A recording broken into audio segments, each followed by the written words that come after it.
Hey, good evening. Good Friday evening to you. How is everyone this evening? It is good to see you and it's good to be seen by you. I hope everybody's doing absolutely fantastic. I'm kind of up and down. Today's been a little irritating on some fronts, but it's actually been pretty great on another. And I want to mention something. I think this is very important to bring up, to bring to light. Uh, a bunch of y'all helped out with the situation that came up with Minogi Zeus's eye. He had the eye issue. And I finally got to the specialist today. And y'all helped out an enormous amount. And I really, really, I can't thank you enough. Everybody who reached out and even just well wishes, even just the people who said, hey, I hope he gets better. I hope the situation with him is okay. So I will tell you, um, basically, um, he's got an ulcer on his eye. Actually, it's on his left eye.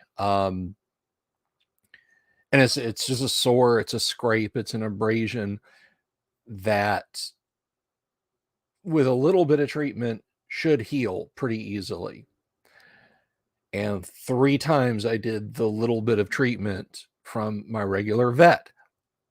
And after him being in a head cone for almost a month, it wasn't healing up. He was miserable.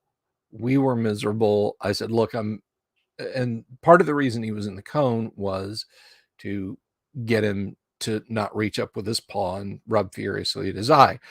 Because when it all started, he did that so much, he rubbed all the fur off of his brow right there at his eye, and then rubbed it until it was blistered and bloody. And it combined with his eye already squinting and looking nasty because of the running, because of the condition of the eye.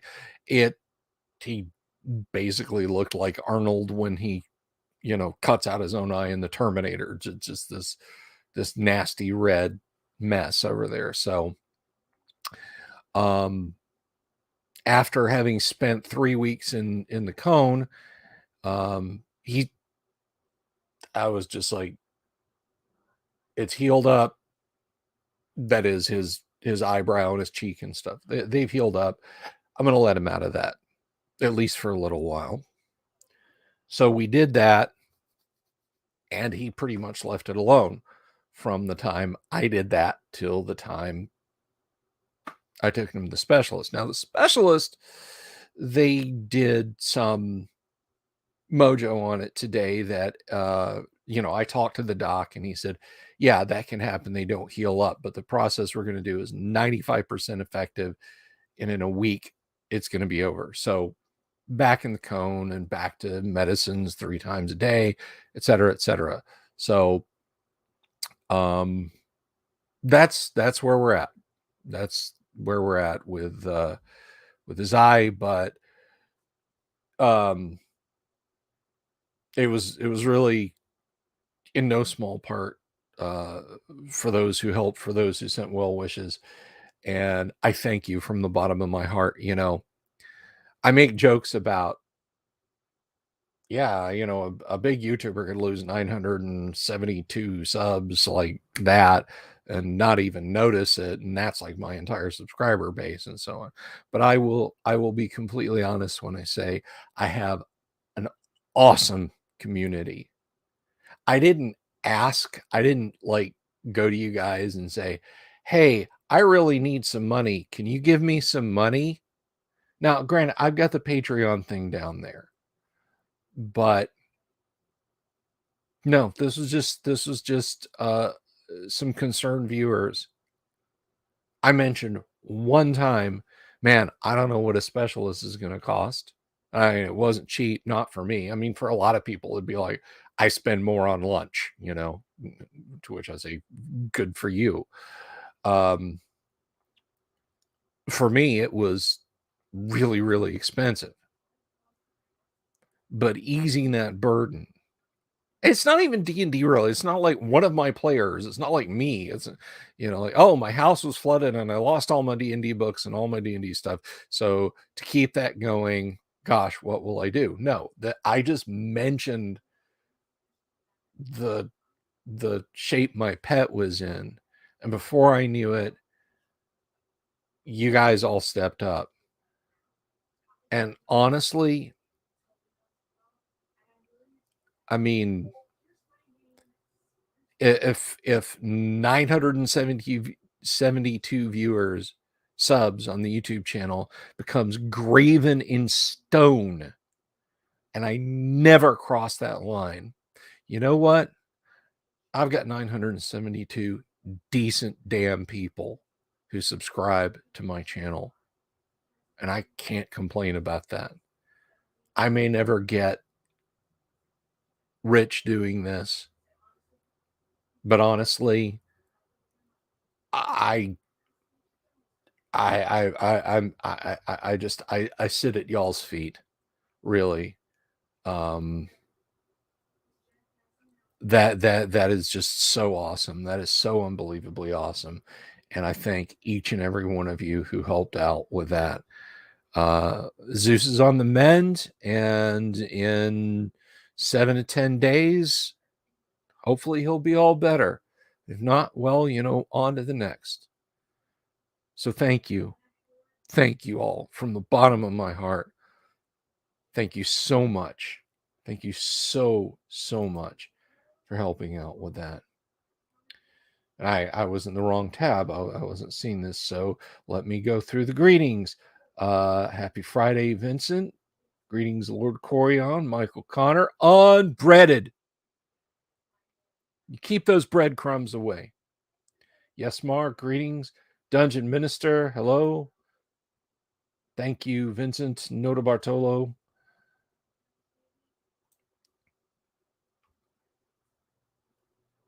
And yes, we will hope that he is well. Well, Vincent says being poor is fun. There's degrees of being poor, and I think that I'm actually pretty rich in a lot of ways that a lot of people aren't. Um,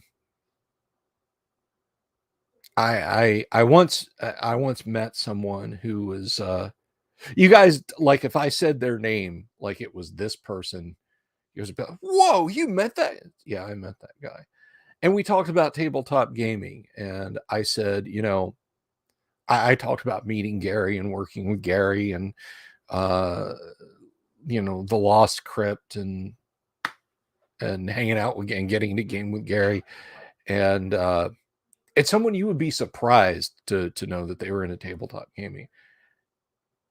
And this person was like, oh my God, I wish I could. Oh, you are so lucky. And I'm sitting there thinking, you, you're, and it put me into perspective. It put me into a mode of perspectiveness. And I was like, okay, you know what? You're right. It's not all measured in dollars and cents. It's not all measured in dollars and cents. So,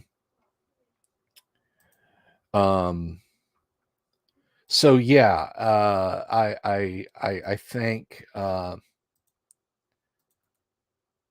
thank everyone who stepped up, because that's the kind of riches, that are just, they're replete. They're replete. So I will keep you guys updated on Zeus. Now that I think about it, the front end of my Volkswagen is making kind of a funny sound, and I don't know what that's going to cost. I'm kidding. I'm kidding. That is a joke. Don't, no, no, don't do that. I'm wealthy on my soul. That's going up. Yep. Vincent, you said it, and I would be absolutely surprised if the dungeon minister didn't agree with that wholeheartedly. So last night we were gonna have Servant of Shiloh was going to be here. Um, so if you missed last night's show and you're looking, hey, where you're going to have the RPG Elite guy on? He could not make it last night. Had a power outage where he was. And like me, he works on a production schedule. I do my shows live. He pre-records his, which means he has to edit and he has to have the power to do the recordings and do all the editing and everything else. I mean, if I lose power, as long as my phone's got a good charge on it, I could still technically live stream, right? But he's got a higher production value on that front than I do. It's why you see so little edited stuff from me. Um, so he in getting pushed back on his schedule, it kind of made work spill over for him.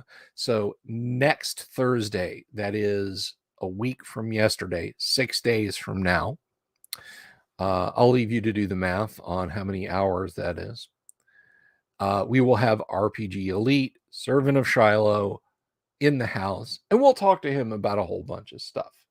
We'll have a great old time talking to him.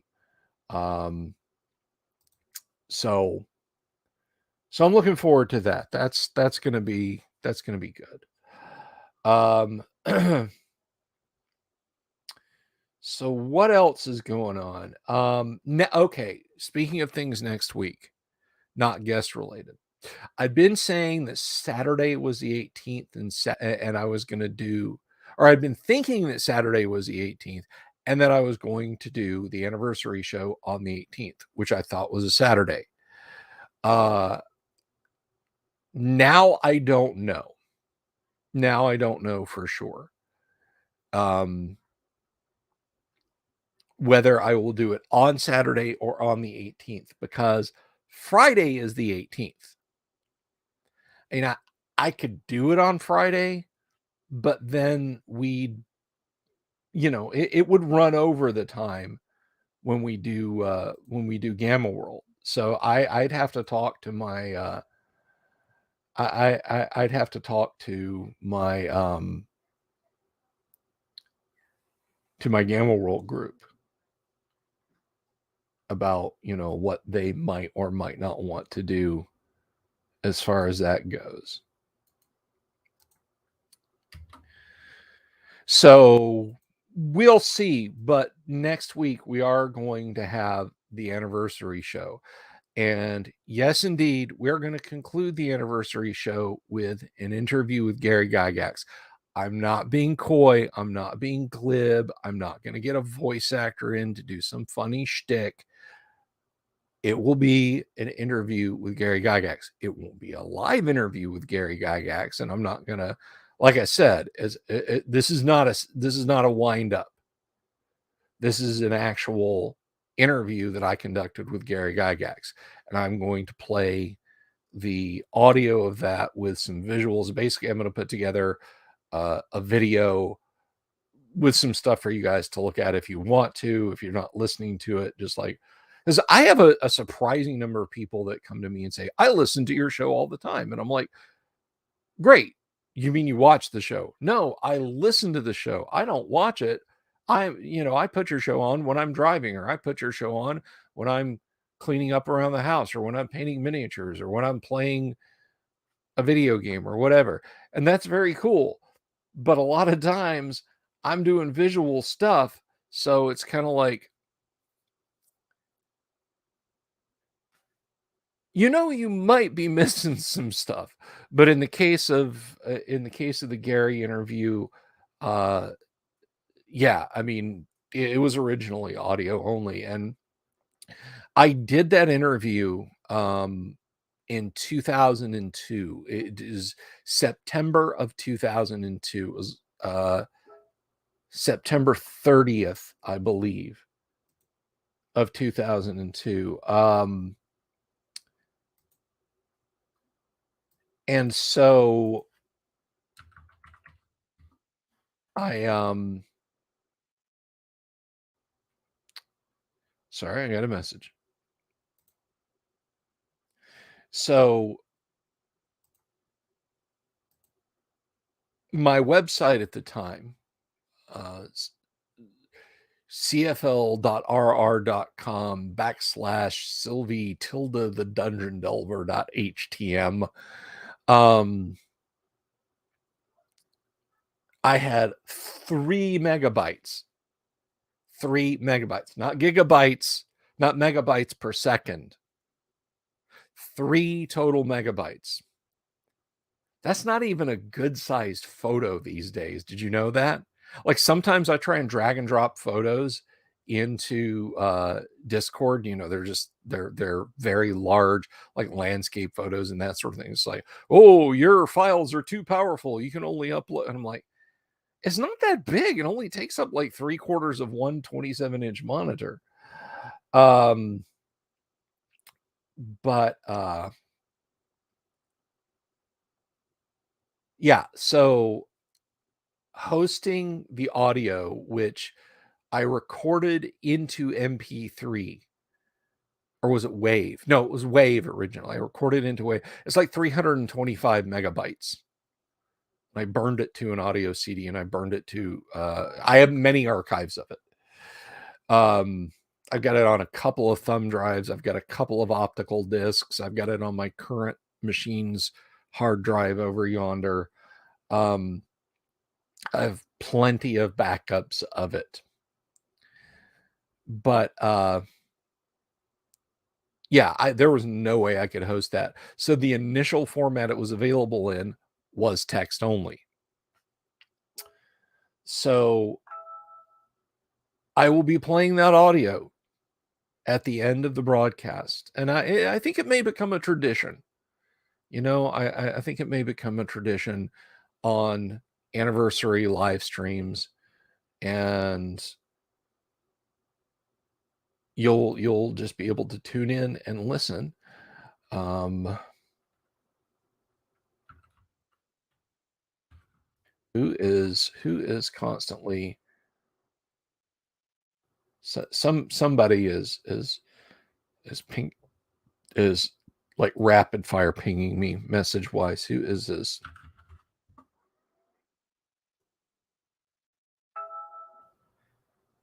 So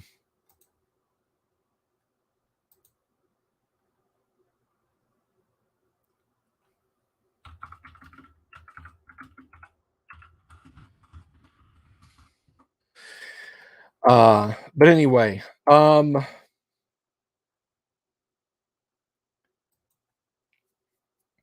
so that's going down next week. Again, I don't know if it's going to be Friday or Saturday. I will make a decision and announce it on the Discord, and I might even make a short announcement video, and I'll mention it on Facebook, which is Facebook is starting to cheese me off. Um, so I'll tell you guys a little bit about the equipment that I use here in the studio. I have these magnificent lights now that are great because they're USB powered and I can run them off of a power bank that I charge up. It's great. But my camera is an awesome, it like when I tell people what I do with my camera, they're just, it's like jaw on floor. They're like, wait, you what? That's all you do with it? You could just get a MacBook and stream. It has a webcam in it. Well, I get that, but I can do more with that if I want to. But this camera it's a 4K, both video, and it's like 15 megapixels. It's an insane camera.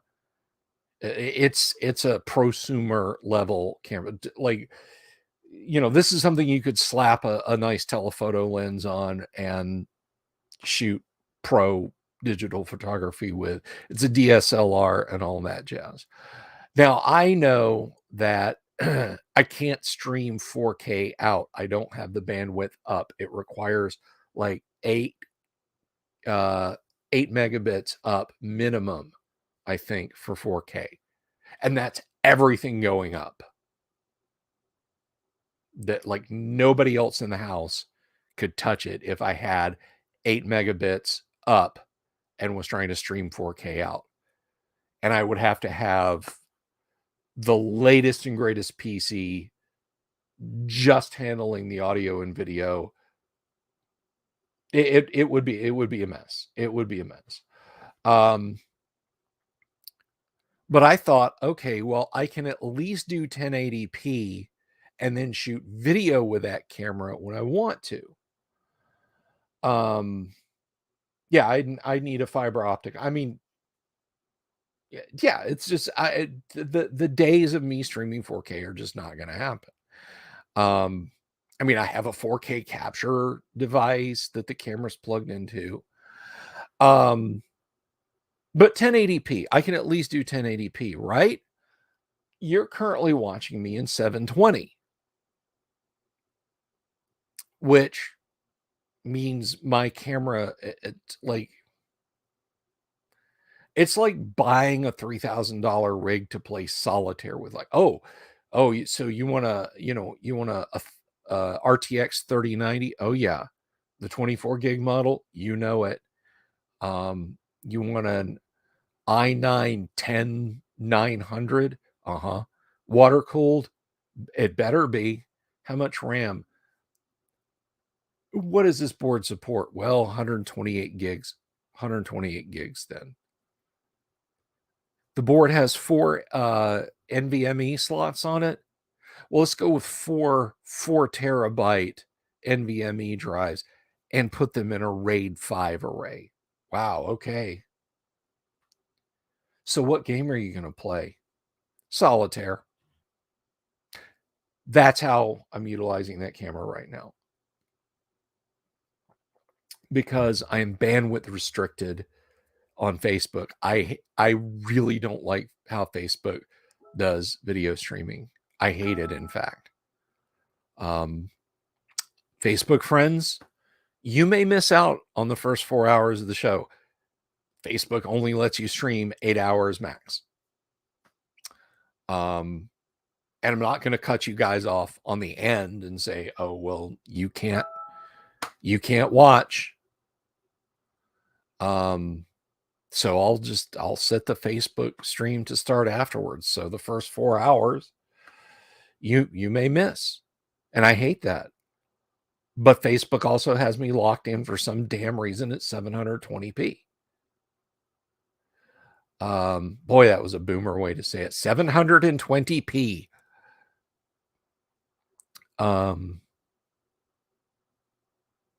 So I'm not in love with that, and I hope I can find a way to fix it. I hope I can find a way to stream 1080p all the time from both YouTube and Facebook.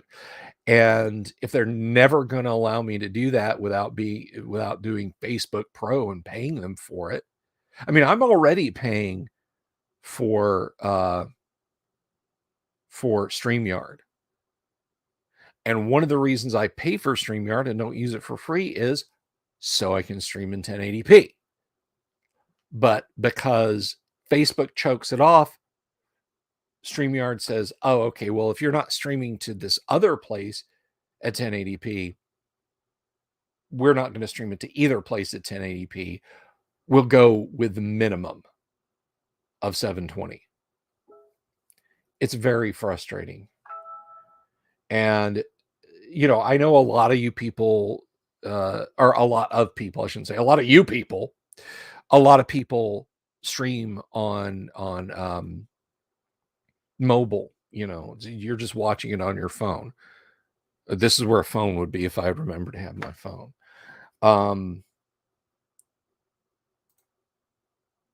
So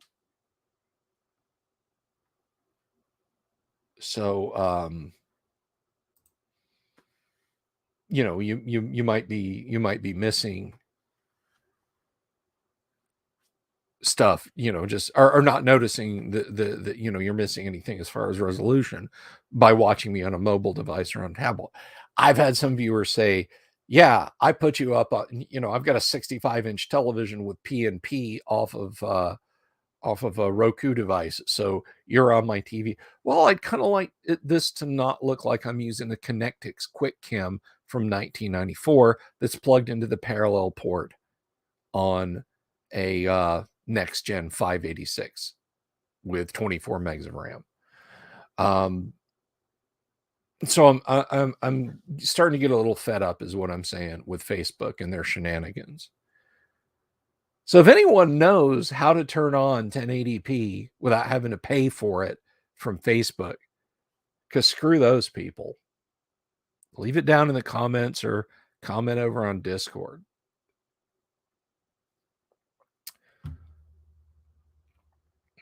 Just do that. Vinny remembers parallel ATA. I do too. I'll tell you guys. So I've been spewing computer gobbledygook out at you, and I'll step it up.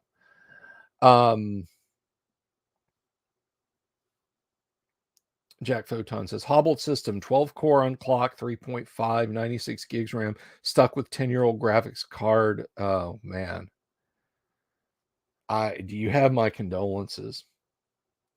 What do I mean, you people?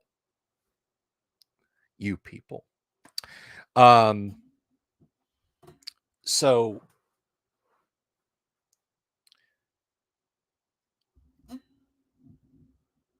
we have, if you've never cracked open a computer, if you're computer illiterate, we're going to change a little bit of something about that and tell you some computer history.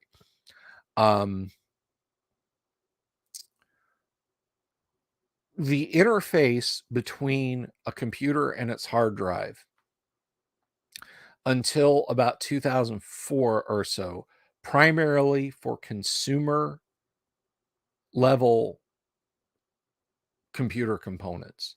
Don't come at me with what about Fiber Channel? What about SASE? What about what about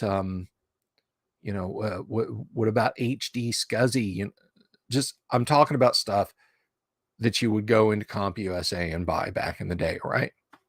The primary way to plug your hard drive into your computer was something called parallel ATA. And basically real quick, gray cable with a red stripe to indicate the first pin. That's exactly right. Data is blasted across many lines of data, and it's faster. Here comes serial ATA. Rather than data coming in scattershot across the interface bus, it's now coming through a shoelace wide wire and just firing data in a high-speed burst between the hard drive and the computer. It's faster, it's better. That's quite a flip-flop from the days back when I first got my first computer. The Commodore 64, well, my first disk drive. The Commodore 64 was a great computer. It's probably the best 8-bit computer ever invented. Apple fanboys, sit down. Yes, that's you, Michael Sokolov. You too. Commodore 64, however, had an Achilles heel because of A, design flaws, and B, specific design choices. On the Commodore 64, Commodore used a serial interface, not a parallel interface for the 1541. Well, we just got done talking about how serial was so much faster than a parallel interface. The serial interface on the Commodore 64's disk drive back in the 80s was notoriously slower than the parallel interface that the Apple and that the Atari 8-bit home computers used. So I always thought it kind of funny that things flipped, that things changed. What is old is new again. So there you go. There's a little bit of computer history, and now you know the rest of the story. A Tandy 1000, the Asus of 8-bit. Don't insult Asus systems like that.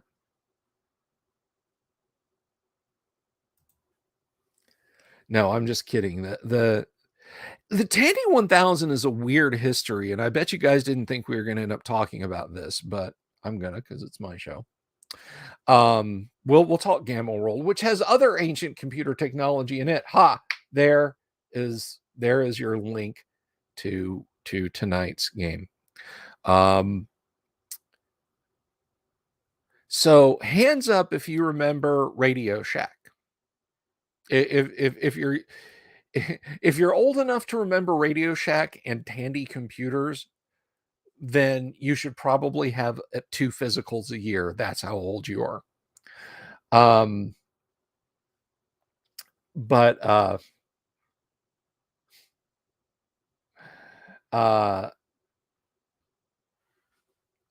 back in the day, Tandy, which was the Tandy Leather Company, by the way, they got into the computer industry, and they were a mover and a shaker in the computer world. Radio Shack Tandy, you go in, the big silver all one unit black and white 9-inch screen, 2 floppy drives built right into the cabinet. Well, they had an enormous section of the PC market pinned down. Now, IBM looked at the Commodore 64 and looked at the Apple, and they realized nobody was buying $900 IBM 5150 computers. So they said, well, wait a minute. We'll cut the 5150 down. Just put like 2 or 3 expansion slots in there, less memory, and we'll associate it with the IBM PC name. We'll call it the IBM PC Junior. And IBM at the time, understand, from the 40s until the 1980s, IBM was the 800-pound gorilla in the computing industry. And you didn't just usurp IBM's position. This was IBM we're talking about. They still made supercomputers. They wanted to control everyone and everything. You did show your age, Michael Connor, with the Paul Harvey, but I loved him too. So IBM sat atop enterprise computing. There wasn't go get a, I'm going to go buy a computer. You mean like for your office? Yeah, well, you're going to get an IBM. There was no Compaq. There was no Leading Edge. There was no Acer. There was no Dell. There was no any of that. You were going to go get an IBM, or you were going to buy a hobby computer and put it in an environment where it was uniquely unsuited. So IBM looked at the home computer or home mini computer market and said, we want that, because people aren't buying our multi-$1,000 office computers to use in their houses. So they invented the PC Junior. Now, IBM was still a tectonic force, and when IBM said, this will be the standard going forward, that was the standard going forward. They were the Microsoft of their day, just on a hardware front. IBM compatible computers was the classic category. Yes. Could it run programs that an IBM could? And because IBM wasn't giving anybody their trade secrets, the answer was no. So you bought an IBM.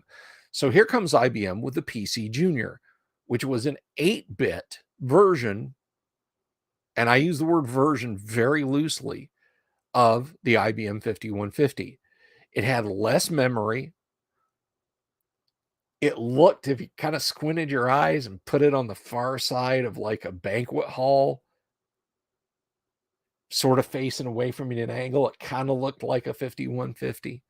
But they shot themselves in the foot. Rather than calling it, the Junior or the IBM home computer, they called it the PC Junior. And a lot of people bought it thinking, hey, I can take my Lotus 123 floppy disk home from the office and work on it at home.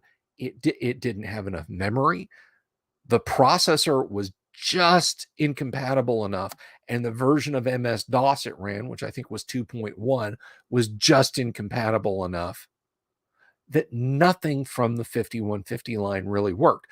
But IBM had plowed a huge amount of resources in saying, this is the new standard. And who jumped at that? Who jumped at that? But Tandy. And Tandy said, they're going to set the world on fire. We're going to get in on that.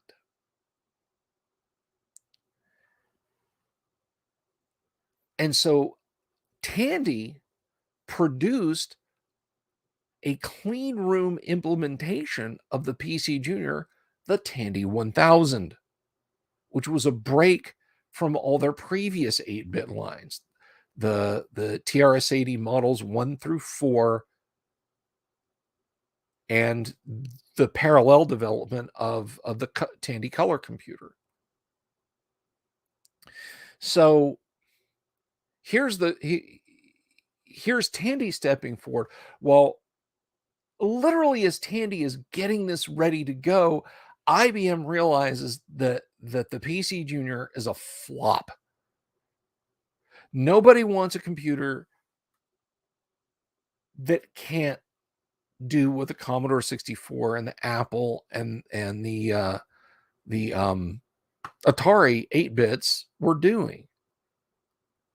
And by the time you got the PC Junior to where it could almost do work-related stuff, you just about paid for an IBM 5150.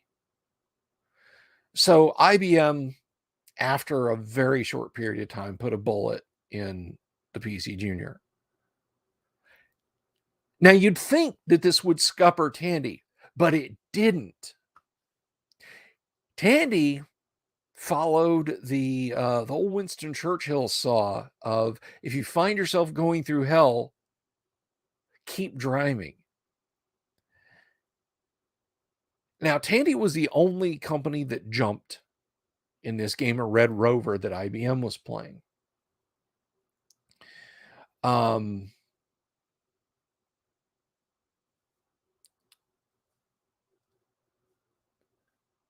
So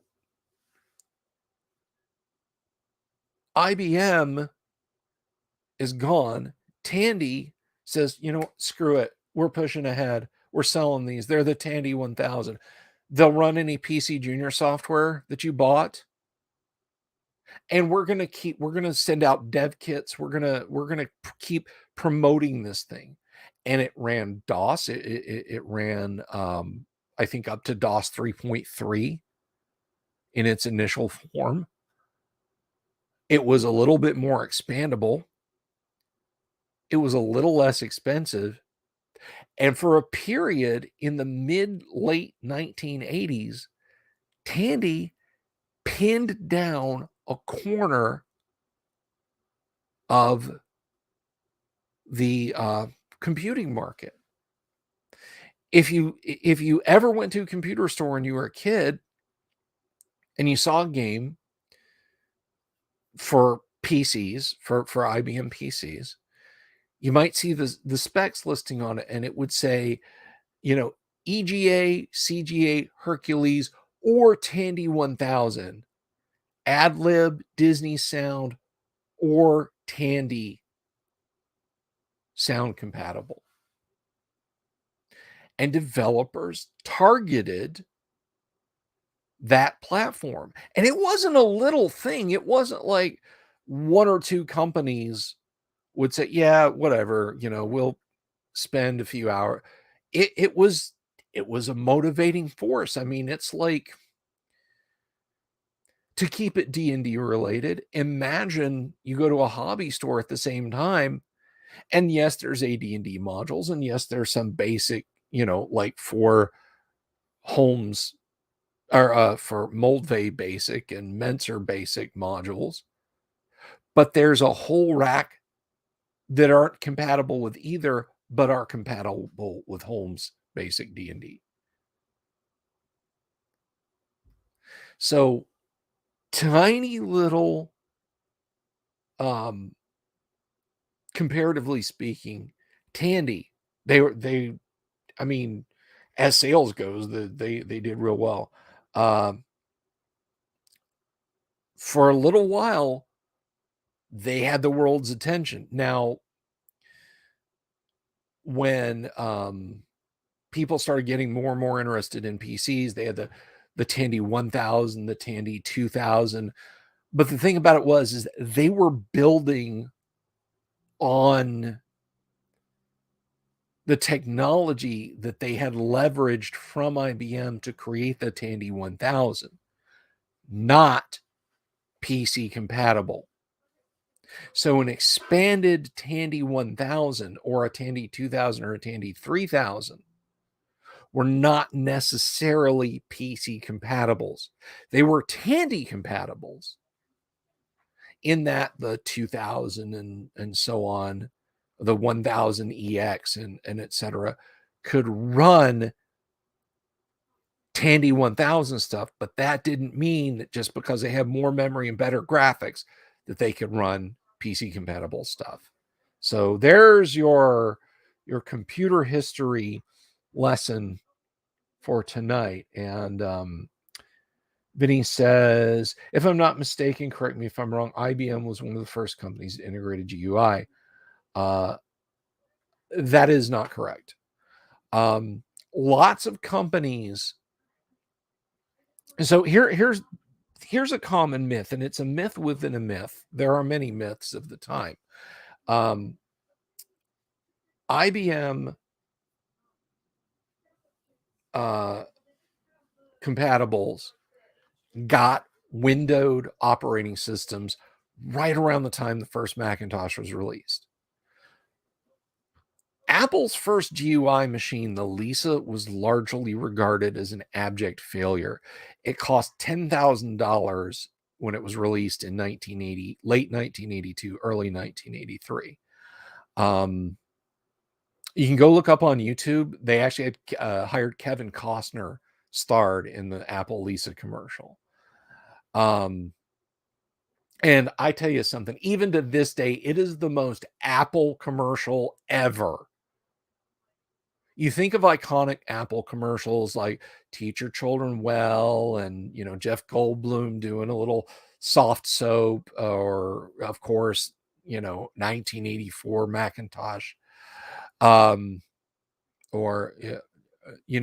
I'm a PC and I'm a Mac. No, the most Apple computer ever was the Apple Lisa commercial starring Kevin Costner. But the idea is that Steve Jobs got this nutty idea to take everything that Xerox wasn't leveraging. And by the way, they were. Xerox was absolutely leveraging the GUI. They were just going for enterprise computing. But that Jobs got the idea, Gates saw it, decided he wanted it. There's a company called Vision, or they were called Vision. Apple beat them out the door by like a month. Vision had a GUI and an operating environment for DOS PCs with 640K, which was prohibitively expensive at the time. But it ran on 2 floppy disks. One was a swap disk, one was a program disk. So you would constantly, you'd be moving you'd leave your system disk in, but you'd be moving your applications disk in and out, or you could run it on a hard drive. And a mouse. It was a black and white GUI that looked just as good as Apple's early offering. And they had a full suite of applications, but They got beat out by just a month or so. Lots of companies saw the writing on the wall with GUIs. There was a GUI OS released for the Commodore 64 called GEOS, Graphical Environment Operating System. The single guy who designed it, Berkeley Softworks was the name of his company. He went to Commodore when they started talking about the 64 and said, I have an idea for an operating environment that's like what Xerox is doing and like what Apple tried to do. You should put that in your system's kernel.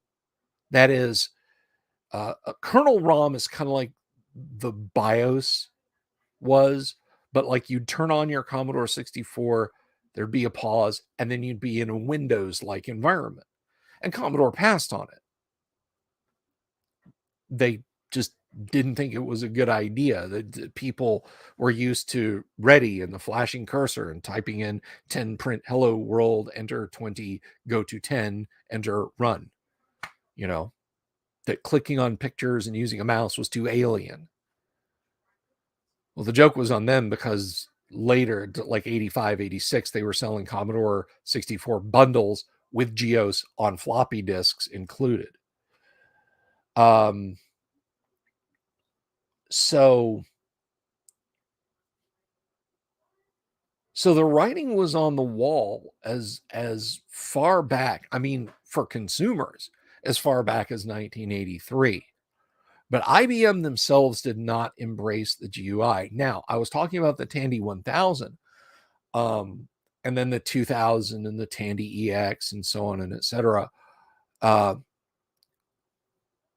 One of the operating environments that Tandy offered, and it was in ROM, was like an X tree like GUI. It still ran on the mouse, but you could use a joystick or the cursor keys, but it was a text GUI. That is, it didn't use Blitter to draw windows and have scalable rasterized fonts. It would just, you've probably seen it before, where the window, the outline of the window is made of ASCII characters, and it just looks like multicolored panes in a DOS window.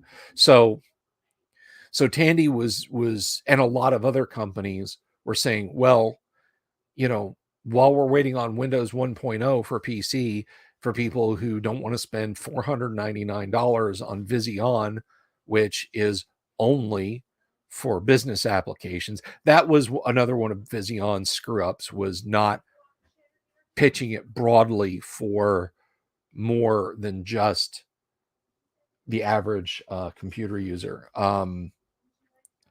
That they pushed the business applications because you're running it on a business PC. You're not going to bring this home and plug it into a television, right?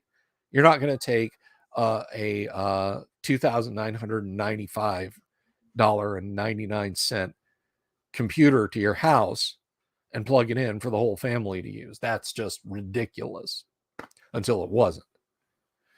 So there were a lot of companies. The GUI computer was not, it was not a space race. It was not, here's Microsoft, here's Apple, who's going to get there first. It was very much a Formula One race with a lot of teams. A lot of people were very keen on getting stuff onto the desktop. And again, in enterprise computing, Xerox had already been there. Xerox had been there for nearly 8 years by the time Apple came calling to Menlo Park and said, give me DATs. So there's a lot of interesting computer history from the mid 70s to the mid to late 80s. And it's funny to look back on machines. Now, here I'm going to probably take some flack from any folks from the UK who visit. I look at companies that were releasing, little 8-bit machines in 1985, in late 1985.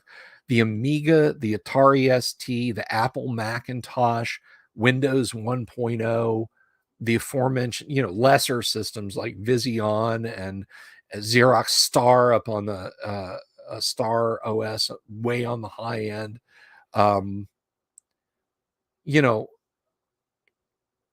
did companies like uh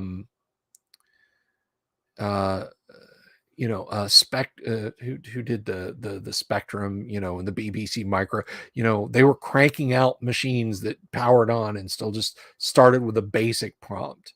Like, did you guys not realize even back then, like when the Amiga was something that was completely unattainable by me. It was a $2,000 machine also.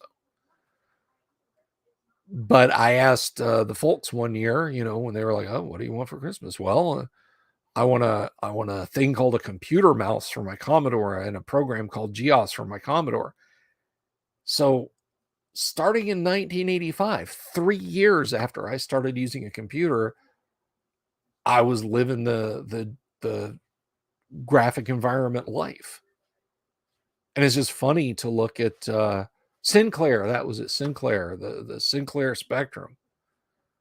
They're like releasing retreads of the Sinclair Spectrum. And it wasn't just UK companies, in the US, Commodore just kept blindly grinding forward, never properly supporting the 16-bit machines until it was too late. I mean, as far as I know, they were selling 8-bit machines until they closed their doors in spring of 1994. But to wrap this up, to wrap up tonight's computing history lesson, there is a lot of interesting history. A good place to start is a movie. Sometimes it shows up for free to watch on YouTube if you have YouTube Prime. No, not YouTube. YouTube Gold, YouTube Plus, whatever. But you can catch it for streaming on several different services. And it's more of a human drama, but it does tell a lot about the history of the companies, is Pirates of Silicon Valley. Check that out, but take it with a massive dose of salt in a lot of ways. Oh yeah, Vinny. I mean, the history of computing is a phenomenal story, including some gaming systems. Let me tell you, there's a company, and as far as I know, they're the only company that did this, and I cannot understand why they didn't succeed better. Maybe they just got in too soon. It was back in 1977. One of the first video game companies was a company called Exidy. And Exidy, they released Venture and Starfire. You might not remember Venture, but Starfire, I guarantee you remember, because it came out on the heels of Star Wars, and the video game was a sit-down cabinet where you would move controls and you had a throttle lever to make you go forward and backwards, and you shot at what were basically TIE fighters. And the boss ship that would show up every so often looked like a Colonial Viper, was the bonus ship from Battlestar Galactica. But Exidy had produced so many video games based on a similar platform. They said, wait a minute, why don't we just, instead of writing a video game ROM, write a ROM that lets you load in BASIC off of one of our cartridges and put a keyboard on top of one of our video game motherboards and a shell around it. And thus Exidy computers. But they just weren't that successful competing against Atari and Apple and Tandy and so on. They couldn't hack it. But there's a lot of great computing history in the early history of video games also. Vinny, absolutely, you should see Pirates of Silicon Valley. Don't sleep on it. It's really quite good. Halt and Catch Fire, which I really want to see, is supposedly phenomenal because it covers everybody. Like they do like fictionalized, dramatized views of hardware and software development teams for everybody: Apple, IBM, Commodore, Tandy, just little vignettes, but it focuses on a fictional group of hardware devs. So you should definitely check that one out. Well, I'm just about done talking about real world computers and what might have been and what actually was. I think it is time that we dove into some fictional computers tonight, don't you? Dungeon Minister, my first computer was from a garage sale. It was sort of a tie-in with Time Magazine. Really slim black unit. Huh. Soul of a New Machine. That is another good one. But anyway, let's talk about some Gamma World, shall we? Oh, and you know what? I am going to do one thing. I'm going to ask my players to be a little bit patient with me before I go, because in talking about computers, which was a lot of fun, I neglected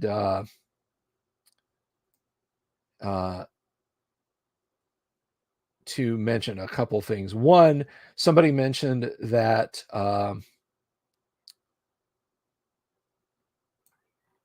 who was it? Michael Connor, Larry Correa will be on Ricada on Monday night. That's very interesting. But also, I want to take a moment and thank those who make things go round here. Thank you to my Patreons, Digital Discord, Joshua Garlock, Lord Corion, Ricky Maru, Mobius, Kevin Reynolds, Joseph Lucas, Doomsword Deathmaster, Mark Simpson, Damien 24/7, James F. Keck, we salute you in your observatory, William Smith, the Dungeon Minister, and Manny Wall. Thank you all so much for being part of the Patreon. If you want to support us for as little as $1 a month, you can follow that link right down there, patreon.com/the Delver's Dungeon. And for as little as $1 a month, you can help keep the lights on around here, which some of my patrons have actually done. If you notice, they haven't gone out. Like this one goes out, then that one goes out, and I'm sitting here with a single yellow bulb shining. No. Thanks to some generous folks, that was able to happen.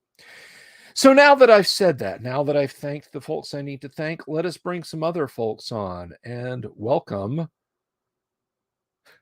tonight's Gamma World group. Good evening. Good evening, all. Welcome. Greetings. Evening. How is everyone? Doing well. Good. Excellent. Good. On the proper side of the green stuff. I'm sorry, something about some green stuff? No, the green stuff that grows in your lawn. Oh, the green stuff that's mostly dead and brown, and it will be more after we have this cold snap this weekend. But anyway, so we are down a couple of players tonight. Unfortunately, it appears. Let me just check and make sure everybody got the link.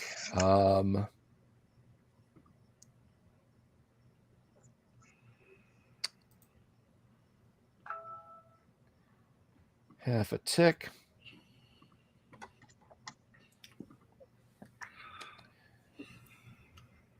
Yeah, I think everybody that should did.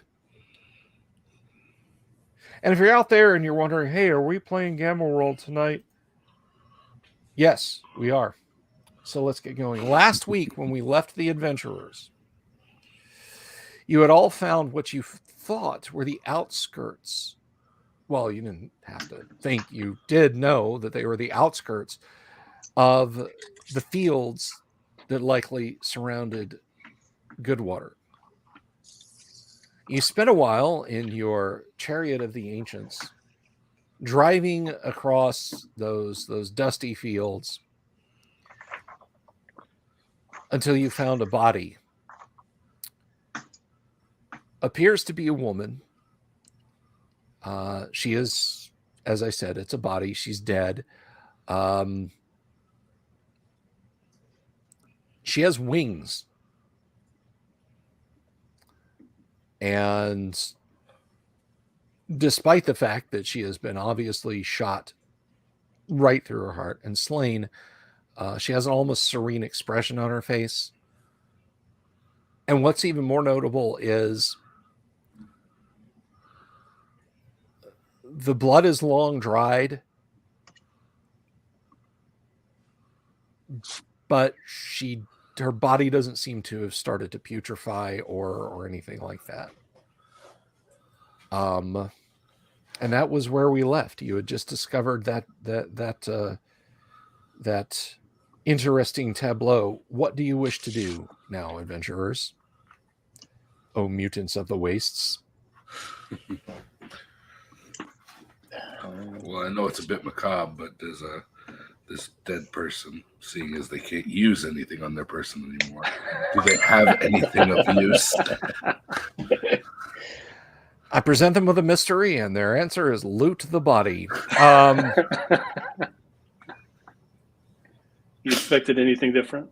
I shouldn't have. No, I did pick up her feathers last session without without realizing they were her feathers.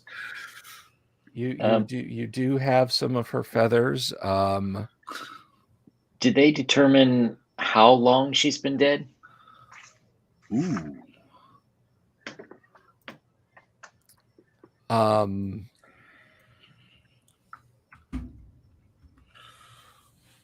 Maybe someone mistook her for a goose during a hunting trip. You don't. I mean, how long she might have been dead? You don't.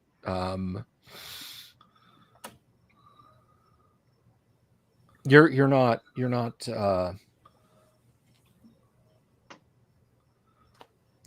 don't know. I mean, it's there. There's just no telling. I mean, if she was dead for a long enough period for the blood stain on her breast over her heart to become dry and matted like it is, you would think that she would have been dead for a few days. But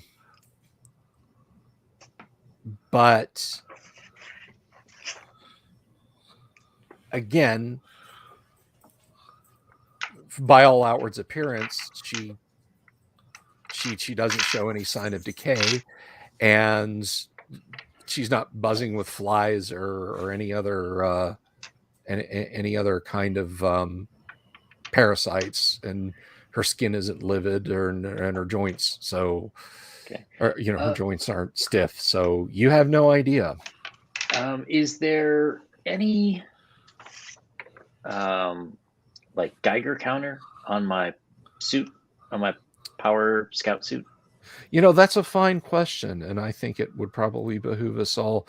Now, for those of you who are following along at home but slightly new to this, we are playing first edition Gamma World, not the increasingly furry versions that have been released over the years. This is still somewhat grounded.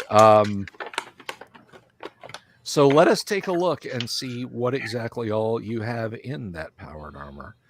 I mean, I think it might not be too unreasonable that a dosimeter or some other form of radiological sensing device might be built into your power armor. I like your words, funny man. Is that me or is that to the player? I was quoting a show. Okay, fair enough.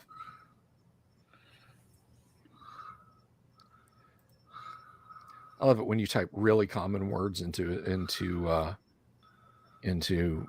find in Adobe Acrobat, and you type them ahead so fast that it doesn't realize what you've typed. Power armor. I know for a fact that's in there. Acrobat. Don't don't say that. I couldn't find any instances of power armor in your document, Gamma World Rules. I'm looking at it and it doesn't say. Let's see, two-way radios with satellite communication, life support, 72 hours of oxygen, med kit, ultraviolet infrared sensors. You would think that scout armor would have some kind of sensor capability. I normally this is where I, as the game master, would say, well, it doesn't say it, so too bad.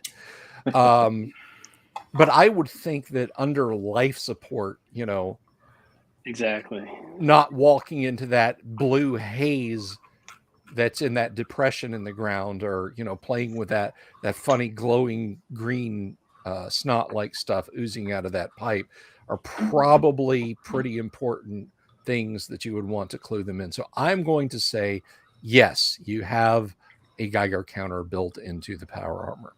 All right. Then before Oscar loots her, I just like to run a quick check and make sure she's not irradiated. She is not irradiated, no. Oh, okay. Are there any tracks leading to or from this interesting corpse? Now that you look around, yes, there are many tracks around. Can I discern how many people might have, or entities might have made these tracks? Let's see. Let me contemplate this.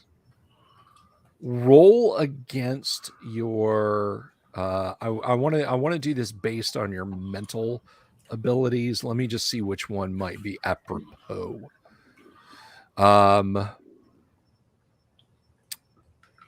So let's see here. And folks, this is where sometimes when you've got a system that's kind of lean on the ground, but is still good, you just gotta go with it. Sometimes the best stuff is winging it. Exactly. So it's the true nature of the game. Yes. So I'm going to say, give me a D20 roll and compare that to your intelligence or mental. No, we're gonna go with intelligence. Do you want me to roll high or roll low? Try and roll under. The classic. Under. Okay, under. The classic. A higher stat equals a better chance. Missed it by 1. I have an int 10 and I rolled an 11. Yeah, no idea. No idea. Sorry. Hey, look, guys, tracks from some indeterminate number of entities. Yeah. There are a lot of boot prints. However, with that roll, I will tell you that they wear boots. That they wear boots, but they're all the same kind. It's not like sandals, bare feet, truck tire sandals. Guys, we're dealing with an army. What kind of footwear is our victim wearing? None. She is wearing. It's kind of strange that there's no flies or anything around her, but she checks clean for radiation. Okay, and so is Oscar going to then loot the body? Not so much loot, but look for anything interesting, like anything useful. Yes, but if I find something, of course, I'm going to loot it. But more so in the interest of figuring out who, what, when, where, why, how. Okay. As I said, she is wearing a white cloth robe.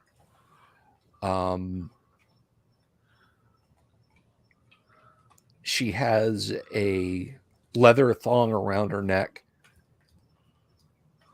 and there is a circular symbol that has 4 lines, 1 long vertical line, and then 2 branching off of it, touching the sides of the circle. You're not sure what that symbolizes.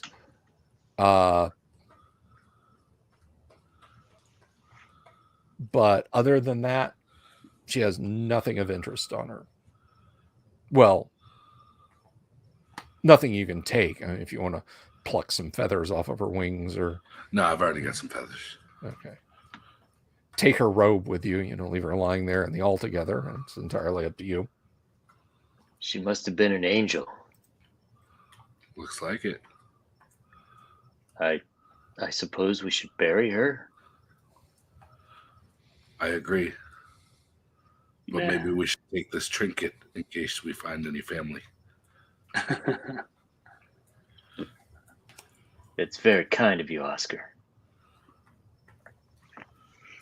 So I will look for anything that I can use as a shovel, and if not, I guess start digging with the power suit. Okay. Well, there are a couple of hose that you can use in the leaning up against the side of the pump shed.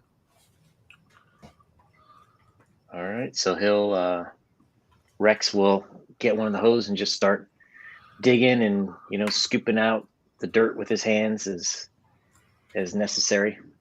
Okay. How this is relevant. How deep are you going to do that? What time of day is it? Afternoon. Your suit chronometer says that it is 14:44. All right. Well, You forgot to call Dig Safe. if the others will allow, he'll dig until it's about 6 feet. Okay, that's going to take a while. The suit does most of the heavy lifting, but you still have to move your arms, to make it. You can't just like click a button on your display there and that's dig grave for Angel. So you actually do have to put some work into it. So by the time you're done, you are actually in a fatigue state. Oh, okay. It's Miller time. Melee combat will take you will basically, if it comes to melee for a while until you've had a chance to rest, you will be at a slight disadvantage. Can we know how long it's going to take him to get rested? Yes. Let's see. Trying to decide on, because I want to be fair about it, but at the same time, that takes a 3 foot wide, 6 feet long, 6 feet deep. That's you're moving close to a ton of earth.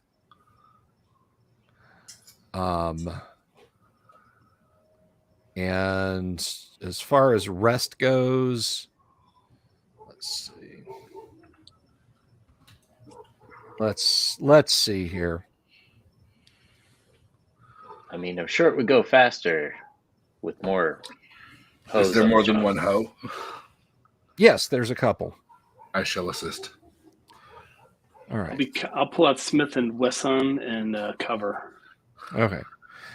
Your fellows are investigating around. They're looking to see if the tracks lead off anywhere. Let's say that you're going to need probably at least a good 2 or 3 hours. And if you melee, or use something like a spear or a bow or a javelin or something, you are basically at the equivalent of 15 turns of melee. So that's going to put you at about a -2 or -3, depending. Okay. Now that doesn't count. That doesn't count for aimed weapons. Right. Okay. Does not impact aimed weapons. Which I think that's a very interesting fact, and for anyone who hasn't played Gamma World before, at least first edition. I don't know if it carried on into later editions, but there is a after X number of melee rounds of combat, you become fatigued and it starts counting against your 2-hit rolls. And if you pick up Gamma World First Edition, it's over on page 47 is where you're looking for that at. So it is into the evening, early evening, when you get the grave dug for her.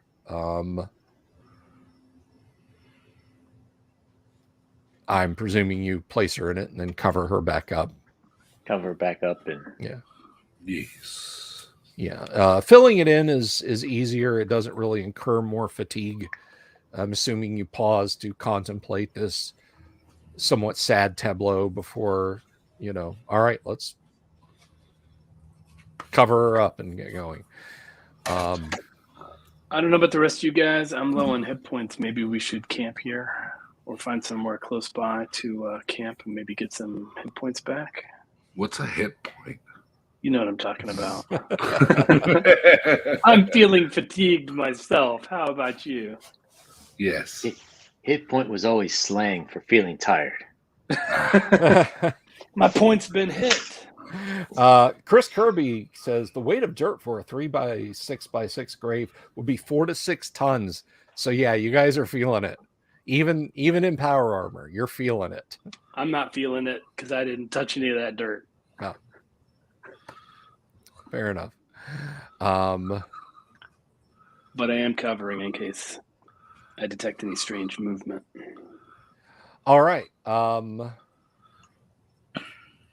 Gerg is on watch at the same time, sort of scanning out with his little raccoon mind, seeing if there's anything out there in the cornfield, as it were. But time passes and you don't. I'll do first watch. I'll do first or second watch, whatever. Alrighty. Well, I'll get out of the power armor to let it rest, and I will take whichever watch Brun doesn't take. Alrighty. Whatever's left. Right. So time passes.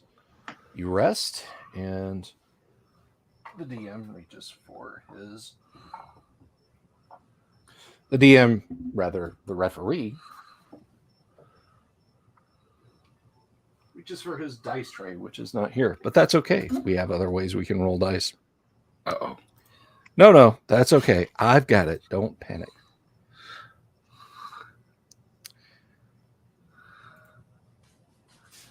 All right.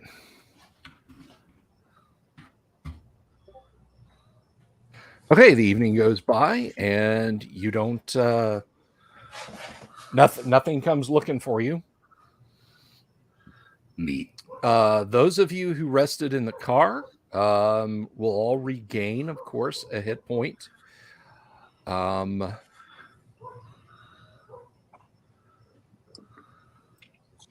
the morning comes, is there anything you wish to do? You mentioned a pump house. Yeah, it's a shed. It's about 8 feet high, maybe. Excuse me. It's about 2 meters and change high, about 1.5 meters wide, and perhaps 3 meters long. And it has many metal pipes coming out of it that go into the ground. Some of them are just a few centimeters in diameter, but one of them is about 1/3 of a meter in diameter. Is there a door? Yes, there is. Can I open said door? It is chained shut, and there is a lock on it. Okay. I don't have a lockpick. Looks at Axe. Is it a wooden door? No, this actually appears to be sheets of metal. It's a fancy door. Yes, and the metal is corrugated, and it it's not locked up like Fort Knox or anything. You can see maybe half-centimeter gaps around the door and so on and etc. But there's Are there any holes Gerg could wiggle through?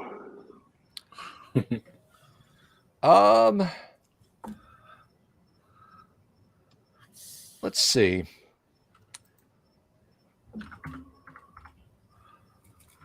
I bet he could get into anything. If we had a rat, they can darn near flatten us. Yeah. Gerg runs all over. He climbs up the top of it. His little paws skittering on the metal. Comes back and sort of shakes his head and shrugs his tiny little shoulders and says, "Gerg." I don't think it's worth it, guys. Doesn't look big enough to hold anything much more than the pump anyway. Do you think you could break the chain with the power armor? Yeah, I probably could.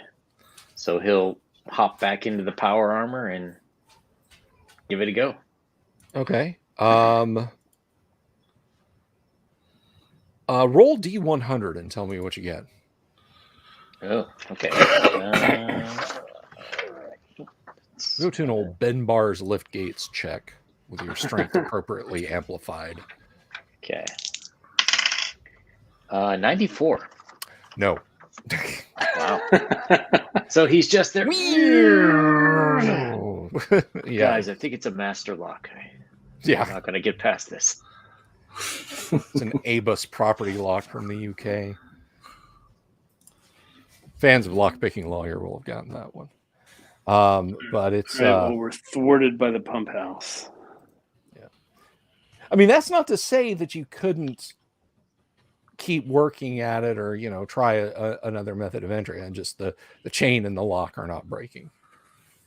How about, can I punch the door near the hinges and see if that breaks instead of the chain?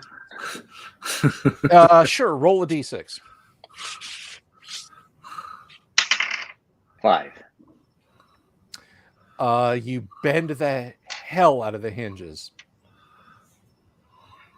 I think it's going to give, guys. I'll try one more punch. All right, roll it again.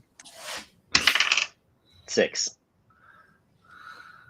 You have successfully jammed the hinges to the point where it will not normally open. Hate to be I think you're right. There's probably nothing in here. The farmers come back tomorrow. Oh no, what's happened? If they had just looked under this coffee can, they would have found the key. What vandals? No, there's no coffee can. There's no keys at all. So yeah, you bash the door in a couple of places, and it just kind of buckles and twists in its frame, and it's not. I mean, the whole entire shack-like structure trembles when you do that. Guys, I can shoot the door, or we can keep on going down the road that we were going on. What do you want to do? I vote go to road. Yeah, maybe it's best to go on. Next time, pump house. Shaking your alloy and plasteel clad fist at it. All right, so you pile in to your vehicle of the ancients, and Manny's got the right of it. Master locks are notoriously easy pick. Yes, they're awful. So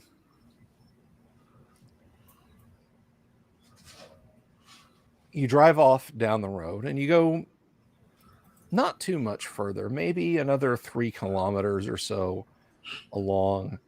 And you see on the right-hand side of the road, there are spots on the ground where it looks like the stalks of, I believe I said it was wheat last week, and if I said it was corn, think it's so. corn. But it's scorched, and there is a small crater in the middle of the scorch mark. And there's something sticking up out of the crater, something cylindrical and sort of a dark drab green color. What's the Geiger counter say? Yeah. Geiger counter's fine. Geiger counter's not doing anything. Okay. We're in luck. There's no radiation. Neat. Any markings on this cylinder? Yes, there are. In fact, the cylinder has many valves and nozzles at the end of it, which is what is sticking up out of the ground.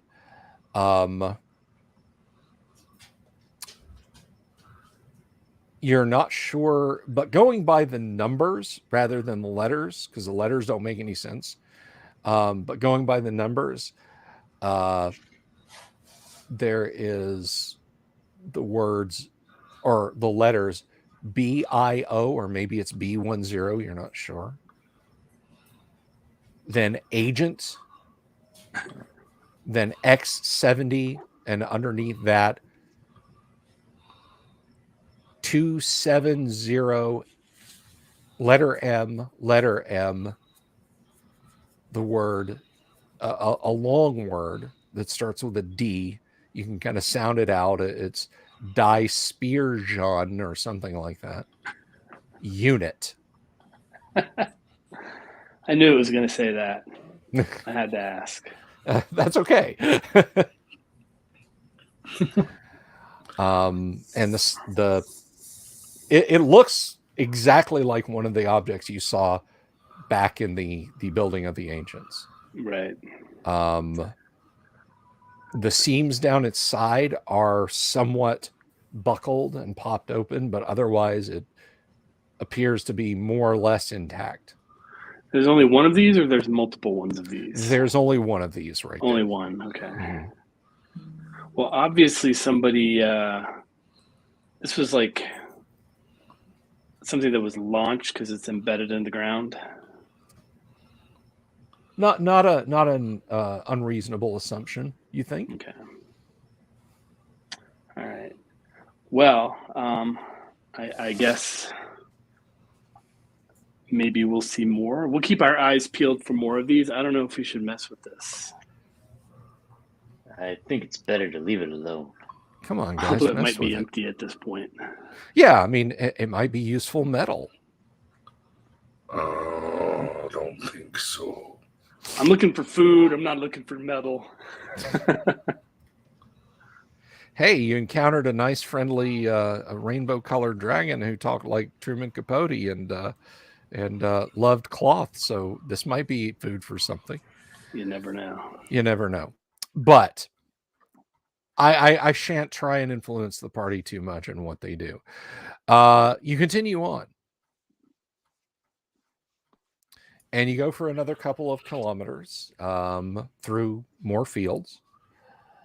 And it becomes clear to you that it wasn't just Outpost 76 that benefited from Goodwater. This is a huge, huge farm. But eventually the fields give way to a large open area. And there are fenced-in places you suspect might be for livestock. The ground is darker in those places. There are piles of hay and troughs for feeding, although there isn't any present.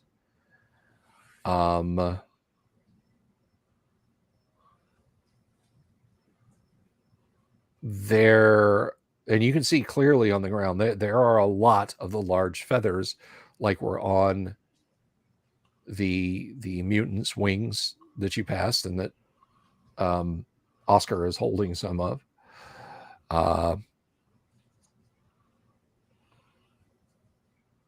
And all of you, give me a d20 roll against your intelligence scores, please. 6 with an int of 10.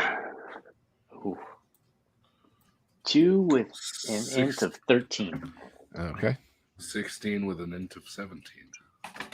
Okay, so you all notice it, and you don't have a chance to be surprised. There is some movement on the other side of this little hamlet, as if at least a few individuals were trying to get out of your line of sight. And you kind of get a good glimpse at them. They're all wearing mottled green clothing that covers them head to toe. Now, you're not sure if they're mutants with strange faces or if it's part of their outfit, but their faces do not look normal at all. Their faces, they seem to have some elephantine trunk that hangs down, and they keep wrapped around their waist, and two huge cylindrical cheeks on either side of it, and eyes that seem almost insectoid, but flat. And they definitely saw you, and they definitely moved to cover. I bet those guys are wearing those boot prints, boots that made those prints we saw. It could be. I would like to go full predator mode and check the infrared and see if I can determine how many there are. Okay.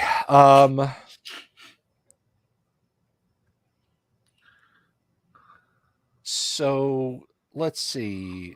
Go the what is Oscar doing? Well,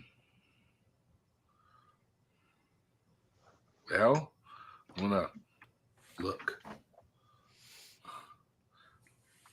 Your other around two and okay. see if there's any other form of movement or anything of the sort. Gerg is going to take a moment to do something. You see him like close his little raccoony eyes, and he's doing that. But you've seen him do that when he's trying to detect psychic presence before. And your other companion is seeking cover. He says, I've got a bad feeling about this, and is ducking down in the car. All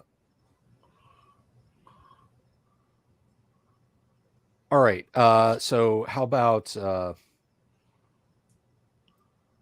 know what Oscar is doing. What is Brun doing? Ooh, well, I've got Smith and Wesson out because I'm nervous, and I'm scanning to make sure that nothing is coming at us. Okay. If I see stuff coming at us, I'm going to shoot it. All right. So Rex is scanning with IR. Brun is keeping his eye out for danger.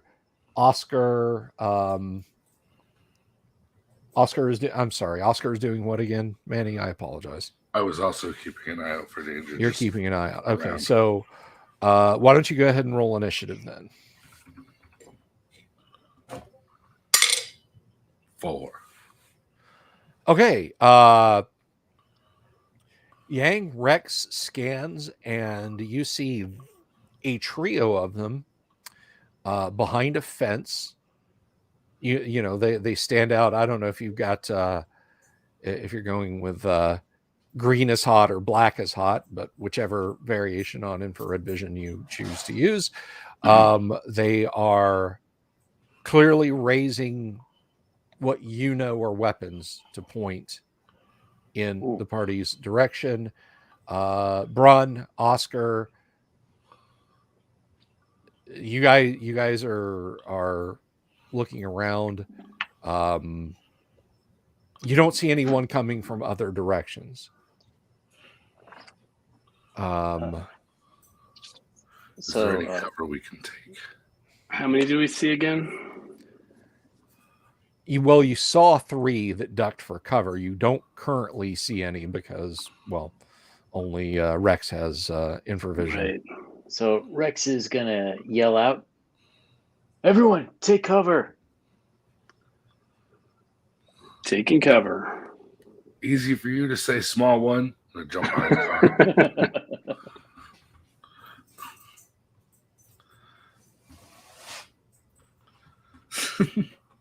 Okay. Well, while you guys are going to attempt to dive for cover, they are going to start shooting. Pew Which they pew. do. All right. So let's see here.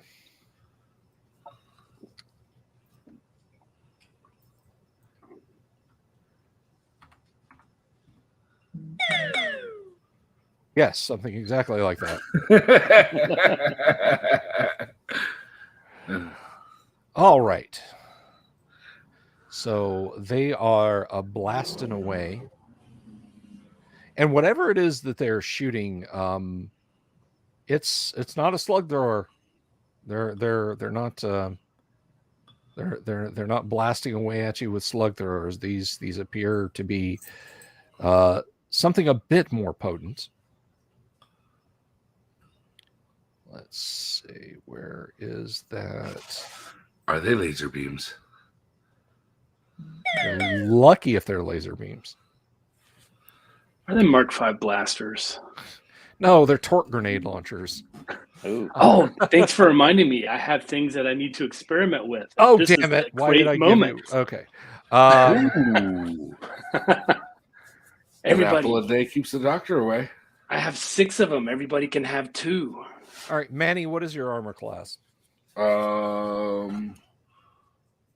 7. 7. All right. 7, 11. All right.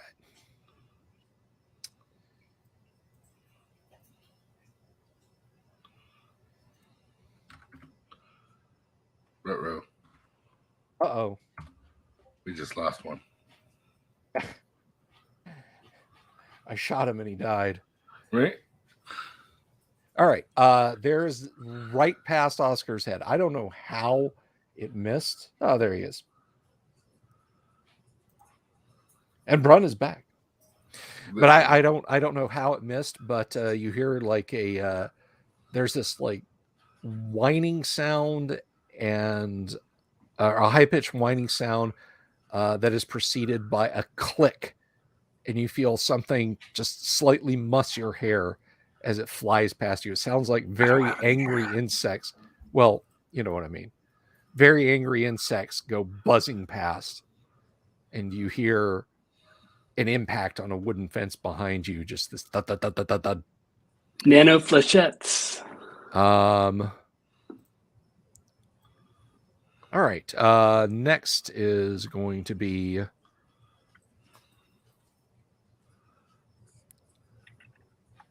all right. So it's a 13. What is the? I believe power armor is armor class 2. Yes. Yeah. Yeah, 2. Okay.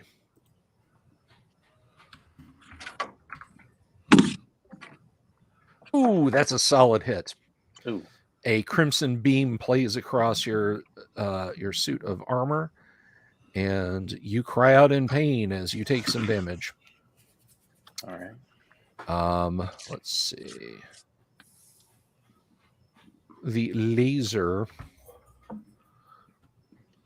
Yeah, you remember enough from your let's see.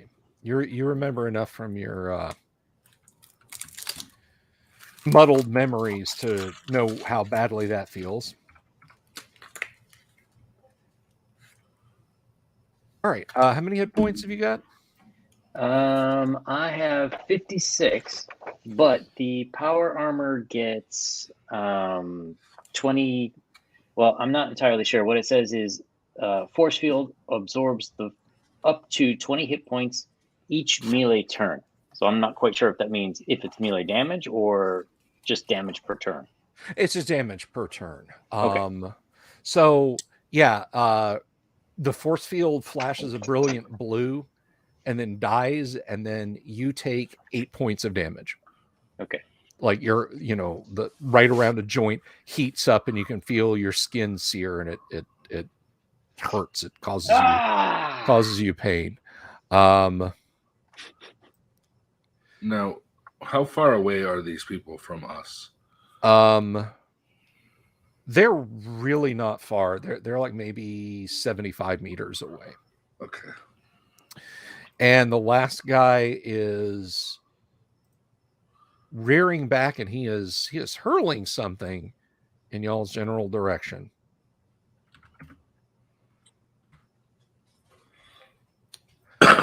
Oh my. So it lands right next to the car. Uh-oh. Let's see. It's an apple.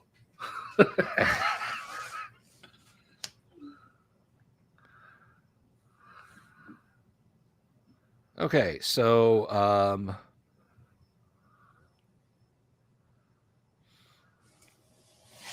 yeah, there's a thunderclap and metal shards go pinging off of everything. Everyone takes 22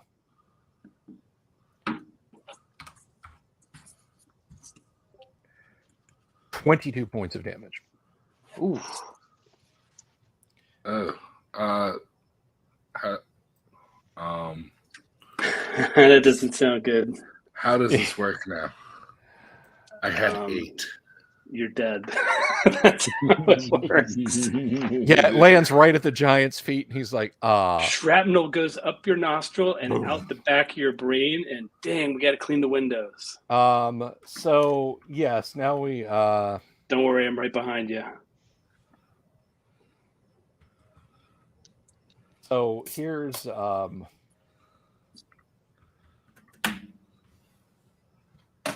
we're going to have to take a look then at let's see, at hit points and see exactly combat damage done by most weapons and hit points.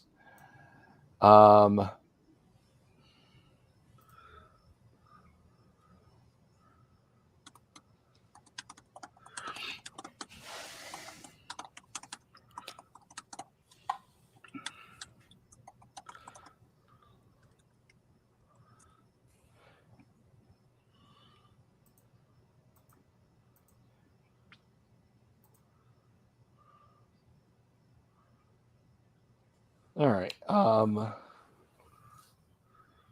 that's mental combat.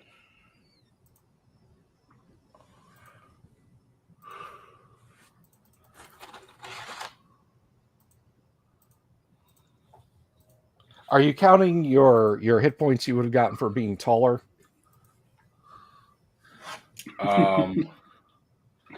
That doesn't do anything except add +1 to damage with non-powered weapons. Okay. Yes, unfortunately, Oscar cries out in pain and is blown to the side.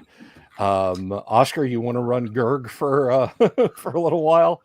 I know nothing of the character, so I don't think that would be wise. Well, I don't know the abilities or anything. Start rolling up another one. Can we go? Yes, it is the party's turn to act now. Right. So I'm definitely going to lob one of these purplish things at these very bad people. Hopefully it will explode them too. Rex he's going to try to run for whatever kind of cover he can find and shoot at whichever one seems easiest with his laser rifle. Nearest immediate cover is going to be right behind the car or behind Oscar's fallen form. I'm not being crass. I'm going to hop over Oscar's corpse and shoot from there. All right. It's smoking. Even in death, I still serve. All right. Go ahead and make your grenade toss now.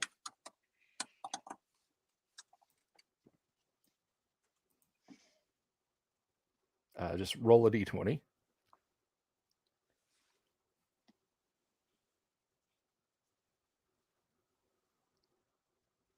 What'd you get? Who are you talking to? Oh, Brun. I rolled an 8. You rolled an 8. Okay. Let's see. You said D20, right? Yes. Okay. You didn't exactly hit one of them, but it landed close enough. There is this awful buzzing sound that makes your teeth itch. This horrible, horrible day glow orange light. Nice. And when you like rub your eyes and you're able to get your vision back, there's just this kind of blackened, glassy spot in the ground where your grenade landed. The fence is gone. A moldboard plow that was leaning against the fence is gone, and they're gone. Nice. Good job, Brun. And I'll give him a thumbs up. Need some healing.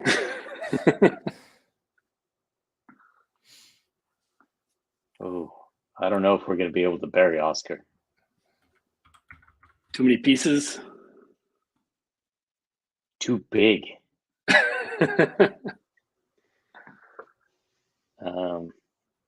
Maybe we should. Oh, so the guys are just vaporized, right? Yes, they were just vaporized. Fantastic. Maybe we should take the car and get off the road and Let's go hide out. hide out somewhere. Let's go hide out for a bit. I got 5 more of these black char makers left. Okay. That's what I'm calling them, the char makers. Nice visuals that reminded me of heavy metal.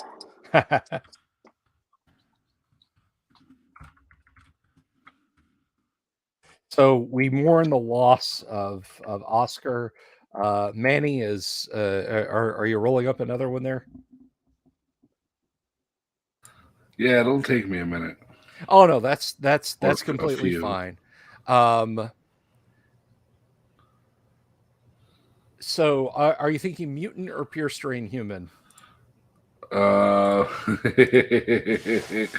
Kind of like the mutations, but You'll- rolling them tends to be a little hairy. Well, you do you. So Gerg instructs on how to get the vehicle into one of the larger sheds, which seems to be purpose built for vehicles to be in. But in the first one you choose, there's a rather grim tableau. Do tell. Yes, there are a large number of at least 6 or 7 of the winged folk. All of them have been shot. I think we Dead. killed some exterminators.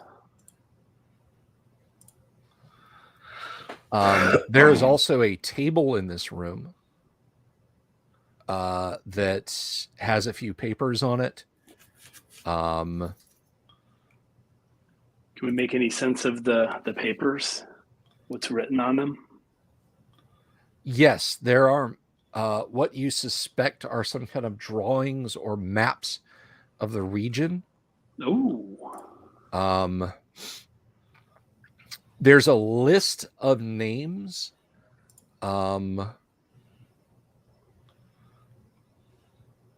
And one of them has a line drawn through it, and it's Goodwater. Uh-huh. These guys left their plans here. But there is one that's New Piedmont, Montgomery, Hayes-town, and it just goes on like that for Is 4 our or 5 town more listed? days. Outpost 76 is noted on there, yes. And where are the crossed out? Is it the first, or is it just randomly in the list? It is the first. And how far down from the first? What position is Outpost 76? Outpost 76 is second from the bottom. Okay, so how many in the list? 8. 8. So we have a little bit of time, but possibly not much. Is there any kind of identifying marks on the paper to tell us who these? Yes, there is actually. There's were? a prominent symbol at the top of each sheet of paper. These cryptic jerks got their own letterhead. Yeah.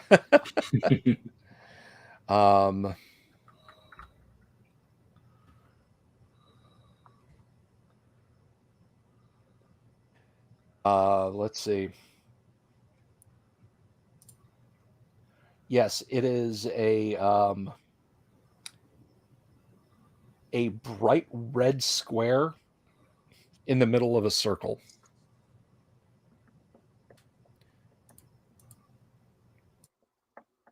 So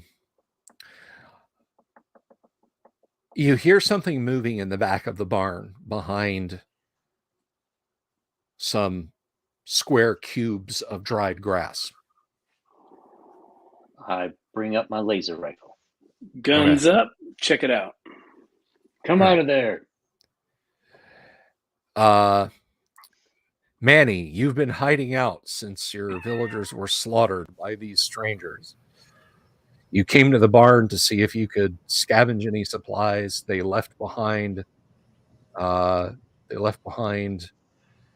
guards to round up any stragglers like yourself. You heard weapons fire and explosions out in the center of the village. And now you hear this. Nice nameplate, by the way. I like that question mark. Well, good, because I don't even know who I am. I'm going to carefully peek and see what's going on, because, boom is not good. Yes.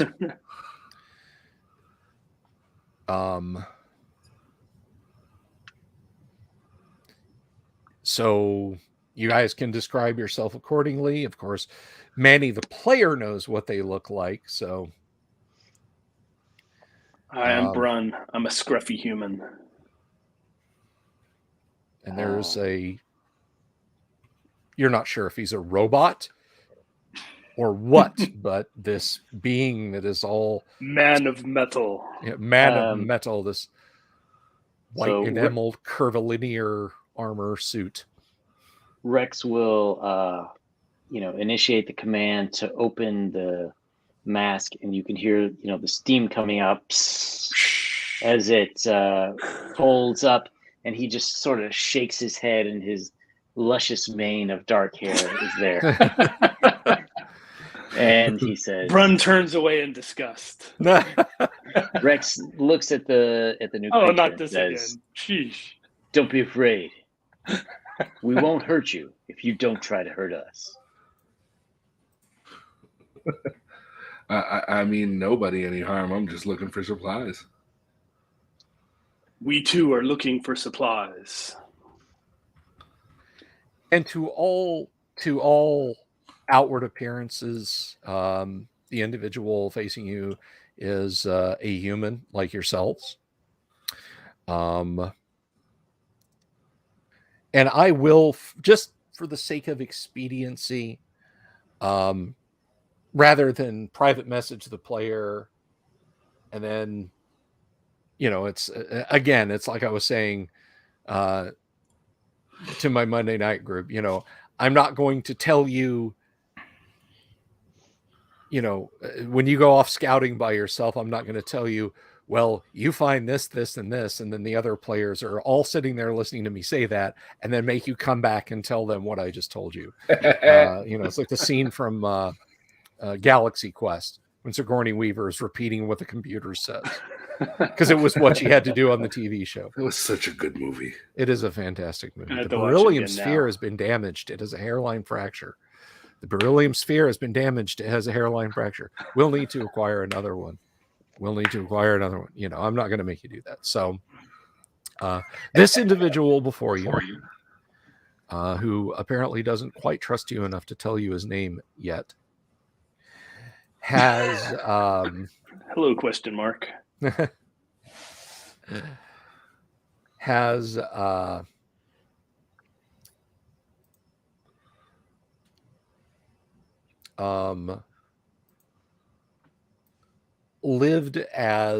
lived in one of the smaller hamlets near Good Springs. It's still technically on Goodwater. It's still technically within the farming area of Goodwater inside their perimeter fence, but not in the town proper. And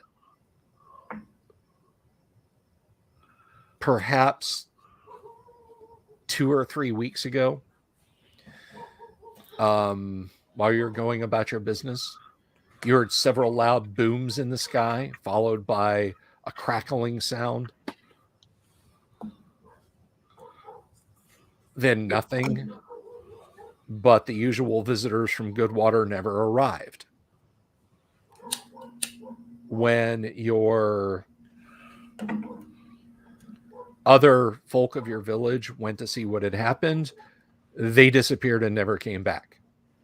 And there were only like 4 or 5 of you living there. When you went to see what had happened, it was essentially like this. There were more of those masked individuals standing about with weapons. Fortunately for you, anyway, they didn't see you. Or if they saw you, they ignored you. You're not sure. But they had very clearly... They had brought... You're not sure why they would have brought these winged, mutated humans here with them, and then executed a bunch of them in the barn here at Good Springs. But that's what you found. And there was a small detachment of them left behind who regularly patrolled in and around Good Springs. So it's very hazy. You're not exactly sure what exactly went down. It is almost as much a mystery as it is to your new friends here.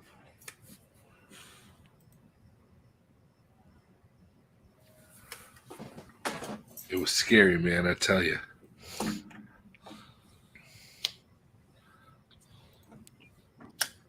So what will you do, adventurers? I shall introduce myself, seeing as they mean me no harm. I just got to think of a name first real quick. Hold on. I'm sorry. I was busy rolling. That's fine. That's fine. I'm going to bind wounds because I'm bleeding all over the floor. Okay. Is there anything in here that could be used for healing? I really want to find some healing. Just let's see.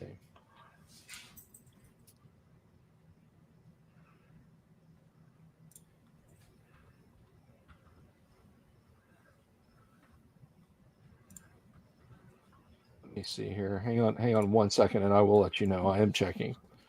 I mean, this building, other than multiple bodies lying here, the table of papers, and your new companion, the hay, some farming implements hanging up. You don't you don't see anything in here, but that's not to say. Mm-hmm.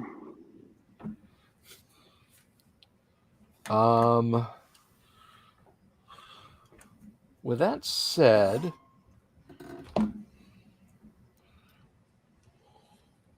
built into the power armor is a medikit. Ooh. I've got you, Brun. And he will take it out and go to work. Well, it's built into this, like the person wearing the suit.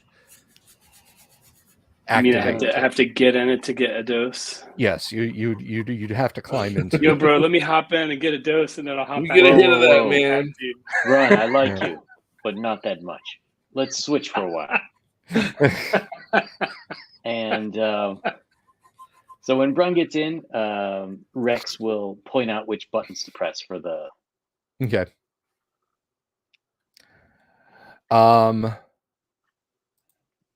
So Give me some it is sweet HPs. Yes. The now when you took damage, Yang, Yeah. when Rex took damage, the suit automatically went to work.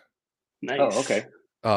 Once you were not jumping, like when you stood still, like you felt like hypo sprays and sutures and that sort of thing. So have I also regained hit points? You have also regained hit points, yes.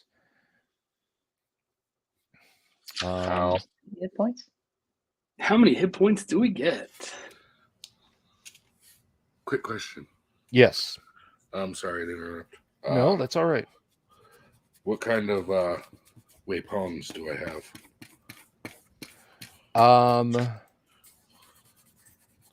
I will say that you will have to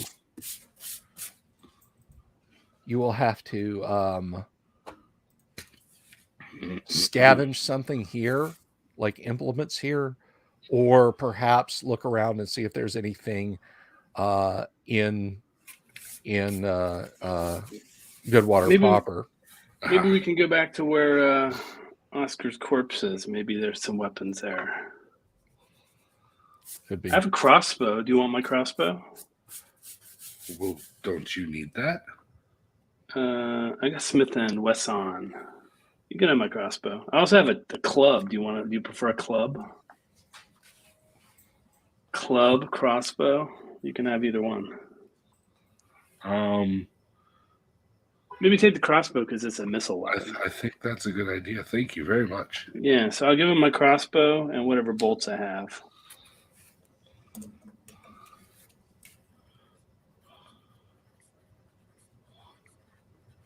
Okay. I had like 20 bolts, by the way. So. Understood. So the medikit, basically, if you let the suit do its work, it will heal up all of your damage. Oh, hell yeah. Yeah. However, ready for action now. Uh-oh. However, you very clearly see both of you, when the screen comes up and it's cataloging. You're not sure about the words that it's saying, but it sounds terrible. Contusion. Either I have cancer or wants 50 more cents. Yeah, exactly. Game over. Insert coin to continue. However, it does very clearly say that the number of uses remaining in the medikit, 2. Okay. After that, it can only provide diagnostic information, not this treating. Thing can be reloaded with new resources, though. Yes. If you found them, I mean, this is a wonder. This is a wonder of the ancients. I mean, we need to either eventually go back to that place where we got it, or find a military base, whatever that is. Find a military base, whatever that might be.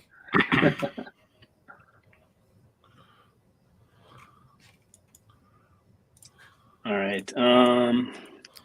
So yeah, you come out. I mean, there's patches of like sprayed on substance that looks like skin. It's a little dry and itchy, but if it's itchy, it's working. Yeah, all of the all the various holes that I hop out of the suit and say, hey, thank you very much, Dash. So you've got two more there, and Darwin, as he says, To pay it forward, I'll give him one of my char makers. What? Thank you. And now I'm down to 4. All right, so use that in case you get in a tight spot. But make sure you throw it far because it'll vaporize everything. Yeah. All right, so Darwin, you have a crossbow, you have a club, you have this this list of place names on this. Oh, I didn't give him my club. I just gave him the crossbow. Oh, I thought, okay, my mistake. Crossbow and bolts. I keep the club because I might want to hit stuff. Right on. Can't hit him with Smith & Wesson, at least not effectively. Right. But you also have the mystery of what has happened here at Good Springs. Now,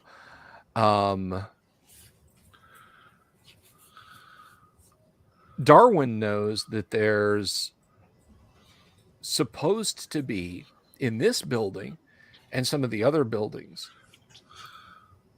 many bundles of food. They are gone, as are the carts and the larger 4-wheeled carts that were actually made from discarded vehicles of the ancients. Those are gone. As is the livestock. This place has been looted. Tracks indicating a direction that they went? Give me a die roll. Give me a d20 roll. 12. And your int is what? 10. No. You don't see any.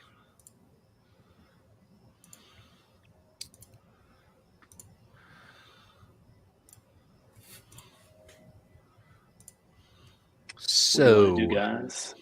And you said there were other sheds, other garages? Oh yeah, there's other buildings. There's windowed buildings, dwellings, all sorts of things. Is this whole town populated by people, like bird people? Darwin, as far as you know, this whole town was populated by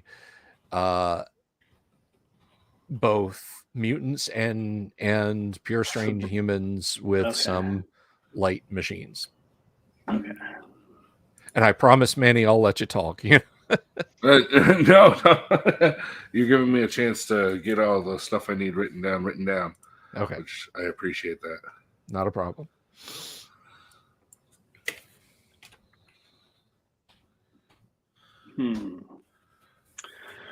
Well, what do you guys think we should do? Maybe we should search the other buildings for supplies or weapons. Yeah, that's a good idea. More knowledge. Let's search this settlement, see what we can find. Okay. The most prominent building here, that's not a barn or a dwelling, is very clearly labeled trading post. It has many holes in the front of it, and in a couple of places there are gleaming metal shards about 5 centimeters long, embedded in seemingly random patterns here and there. Kind of reminds you of what you think perhaps might have been fired at poor Oscar.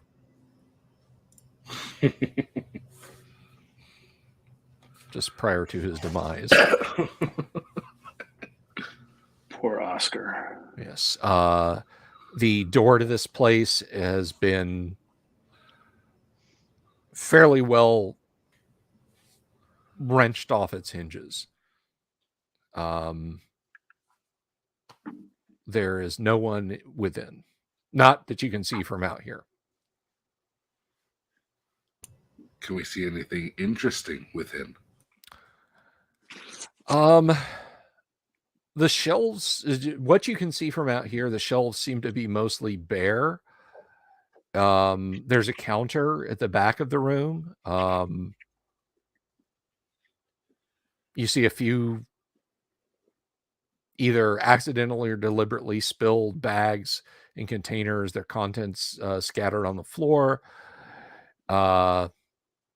Some non-food type goods here and there, a box of bolts that's been knocked over, a couple of inscrutable items that might be ancient technology that are very rusted, just curios of a bygone age. And then there's a door that is slightly ajar behind the counter that leads deeper into the building. But that's all you can see from out here. Is the door unlocked? Yeah, the door leading in is like barely hanging on its hinges. Oh yeah, you said that. I'm sorry. That's okay. What do you think, guys? Want to go in? Yeah, absolutely. Let's check it out. Definitely. Let's do this. Okay. As said, most of the shelves seem to be empty. Let's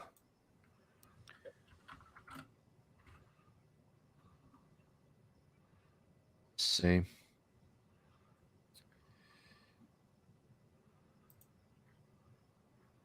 The things that haven't been taken, there's like bolts of cloth, some shoes that appear to be locally made. I mean, Darwin, you've been in this shop before. I mean, you've been here. You know the kind of things that they sell. There's lanterns, torches. You know that that it mostly sold food, but there's a few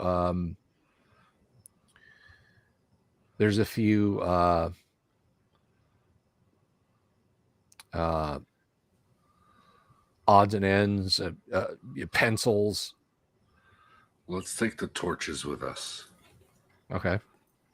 Maybe we should take that cloth in case we meet one of those dragon guys again. Dragon guy. The rainbow. They talk funny and they like to eat your clothes. Yeah. The Zeeth. You know about Zeeth. That doesn't sound very fun. It was a Yexel. A Yexel, I'm sorry. Yexel, not Zeeth. Oh, that guy. Yeah. You've heard of the Yexel before. While they're looking around, I'm going to slowly peek into the ajar door in the back. Okay. Covering our bases. Don't want to get surprised. Alrighty.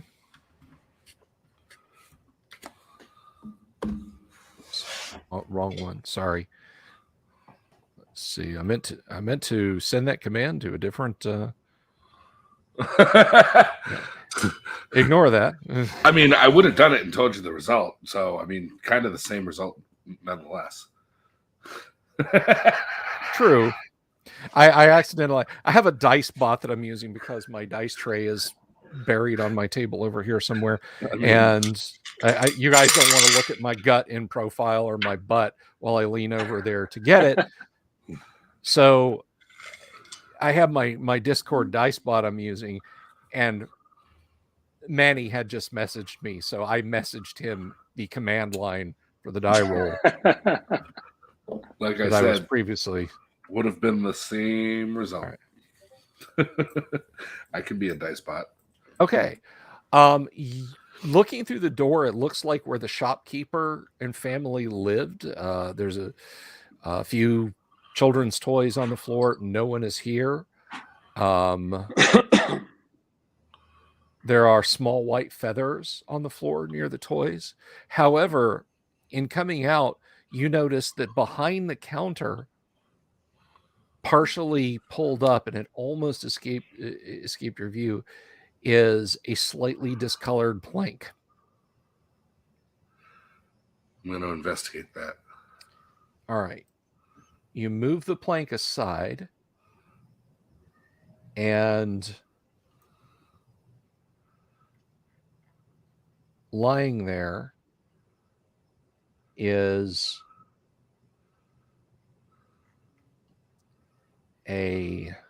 let's see. It is a dully gleaming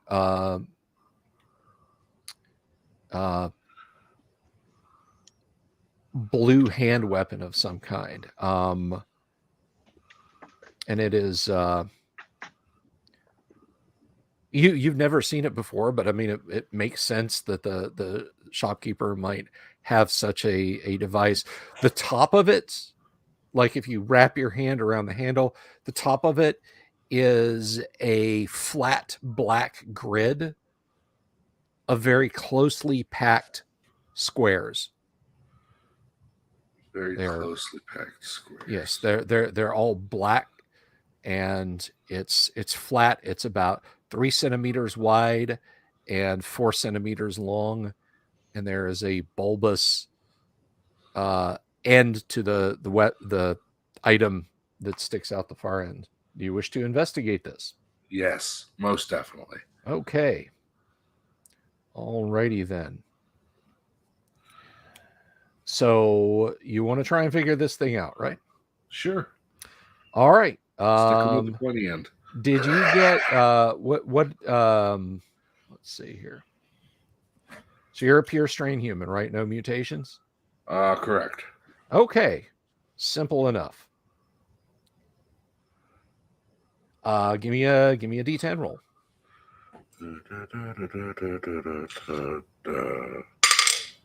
2. Okay, you thumb a little switch on the side and a green light comes on, and it's on steady. Give me another D10 roll. Show me the money. 5. Okay, you push a button next to it, and you can feel the mechanism under your index finger now has give where it was stiff before. You can give me another one. Give me another roll. 4.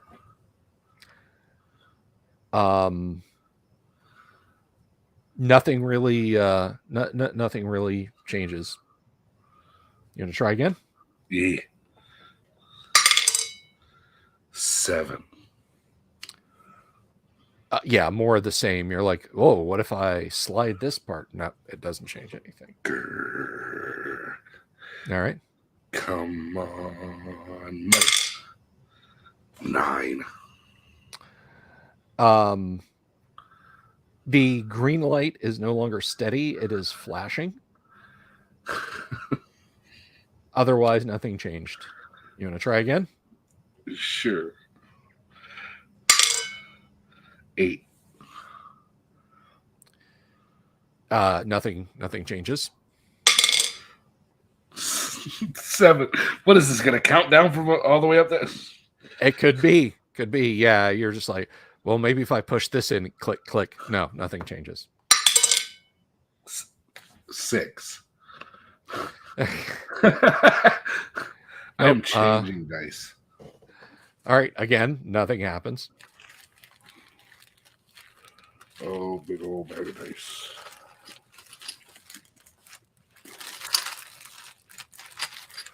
All right.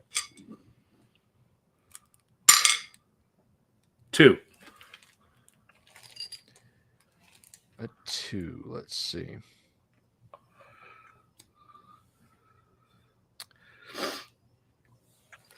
The green light becomes orange and starts fading in and out. Ooh. One more time. Let's see. Right. Another 2. The orange light winks off and becomes steady green again. I'm going to show the other guys. Hey. Blinky lights. Look at this thing. Yeah, he's got a very unusual... The bottom of it looks a bit like Smith & Wesson, but that's where all resemblance ends. It's got this flat part on the top that's this grid of black squares and this kind of rounded, almost spherical part on the end of it. Where Smith and Wesson would make destruction, this is just flat and smooth. You're not sure. It may have a fine pinhole in the end of it, but you can't tell. I'm going to try one more time. All right. 1.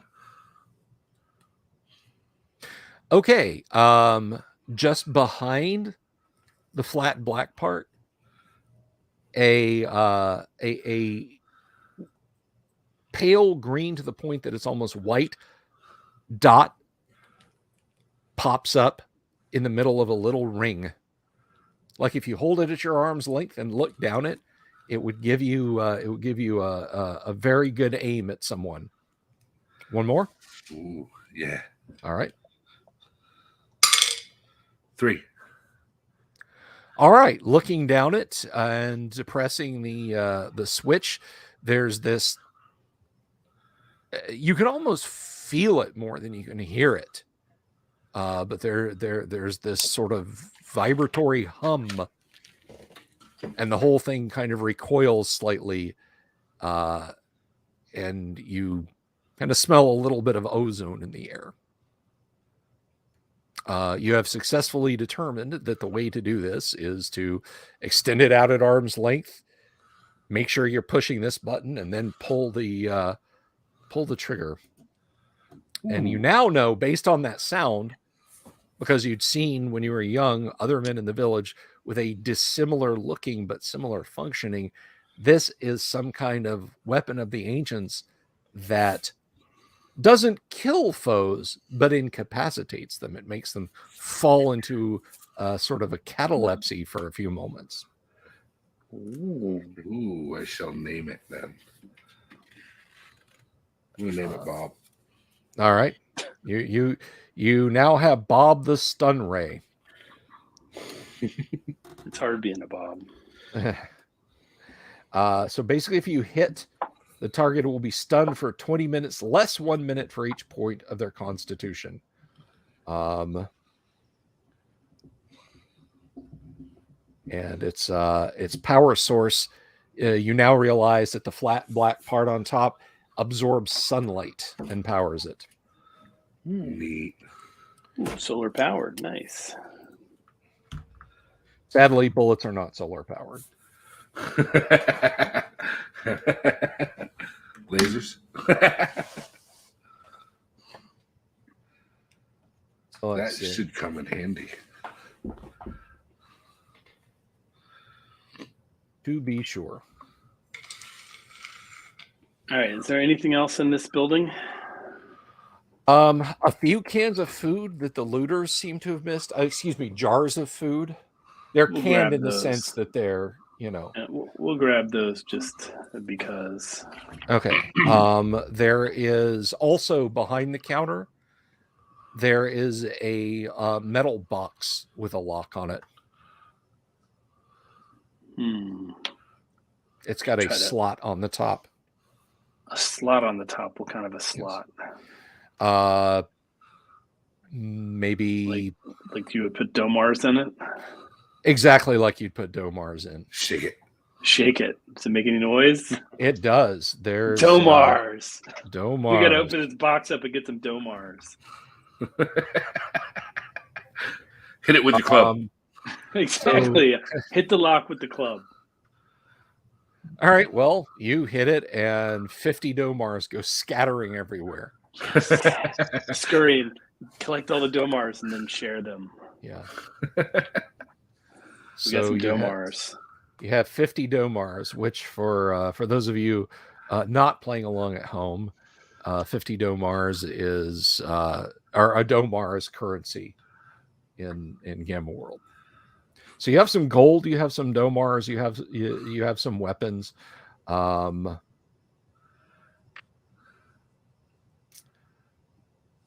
So what are you going to do? Well, we should scout around town and see if we can find any more people alive. If we can find any evidence pointing to these people that ransacked this place, indicating where they went, or who they are, and reconnoiter for anything else interesting before we leave.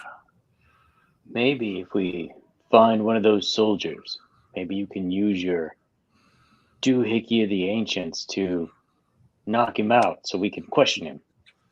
Oh, that's a great idea.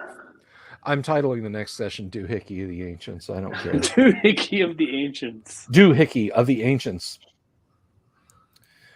I've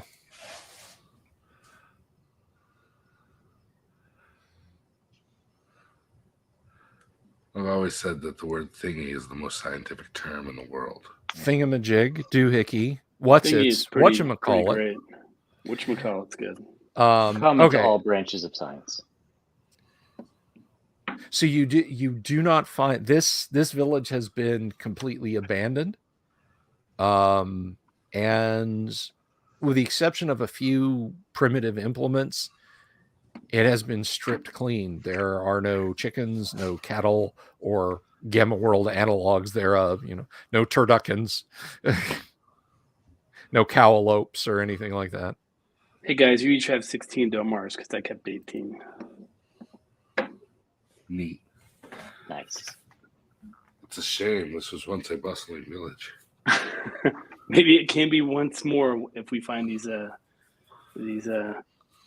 circle square people and let them eat some of these char makers. All right. So what do now? Is there anything You left said of you the were vaporized soldiers? I'm sorry, what? Is there anything left of the vaporized soldiers? Not that I know there's vaporized soldiers there because I didn't see it, but Oh yeah. Also, I mean the one really unusual thing, other than the fact that everything that looks like it could be carried off has not been. There is, like I said, a glassed spot in the ground, kind of charred and so on.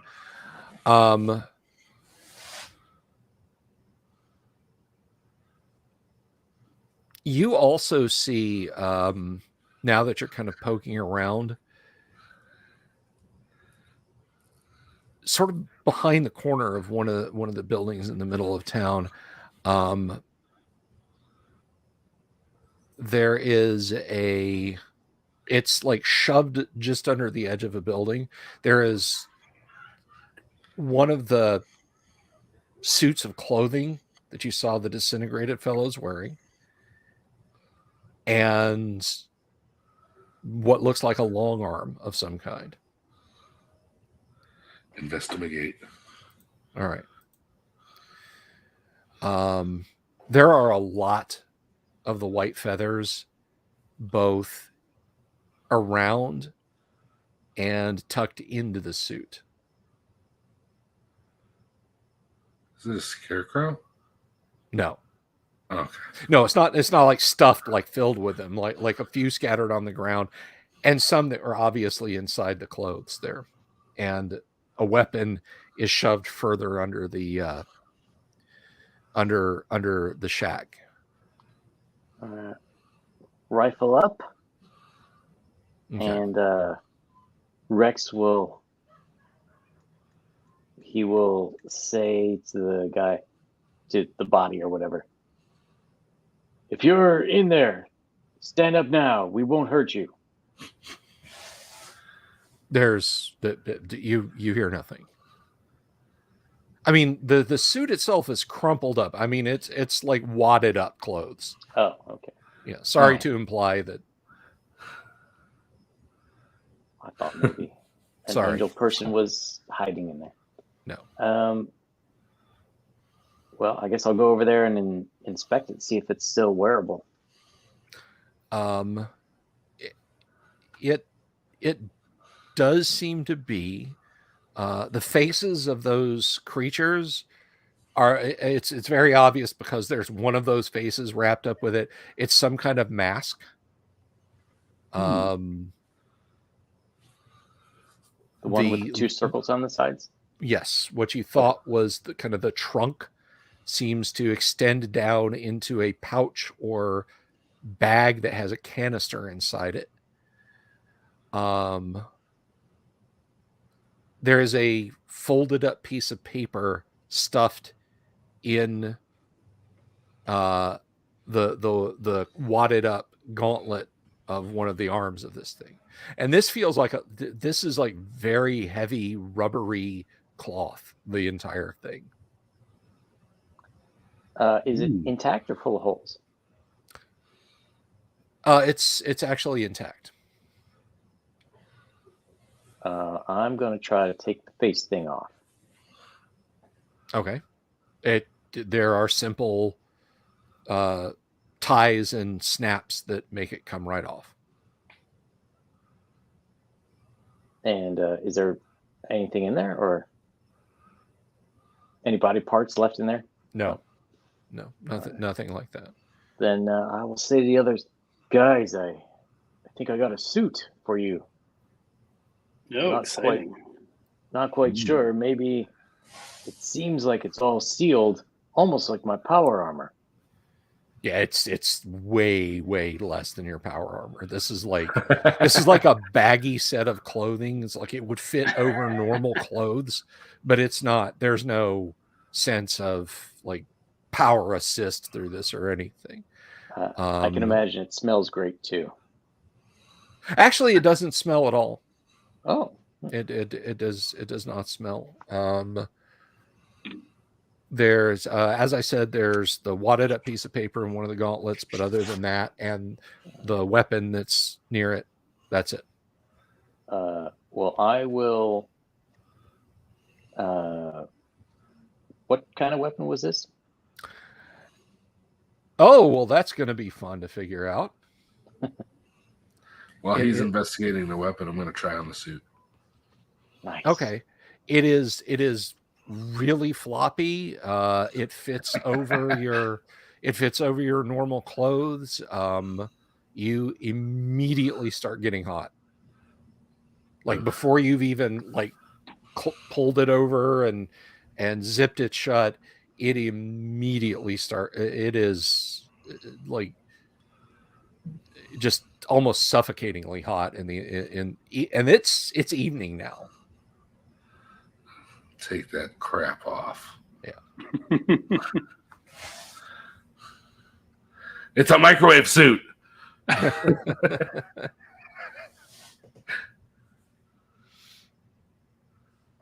So yeah,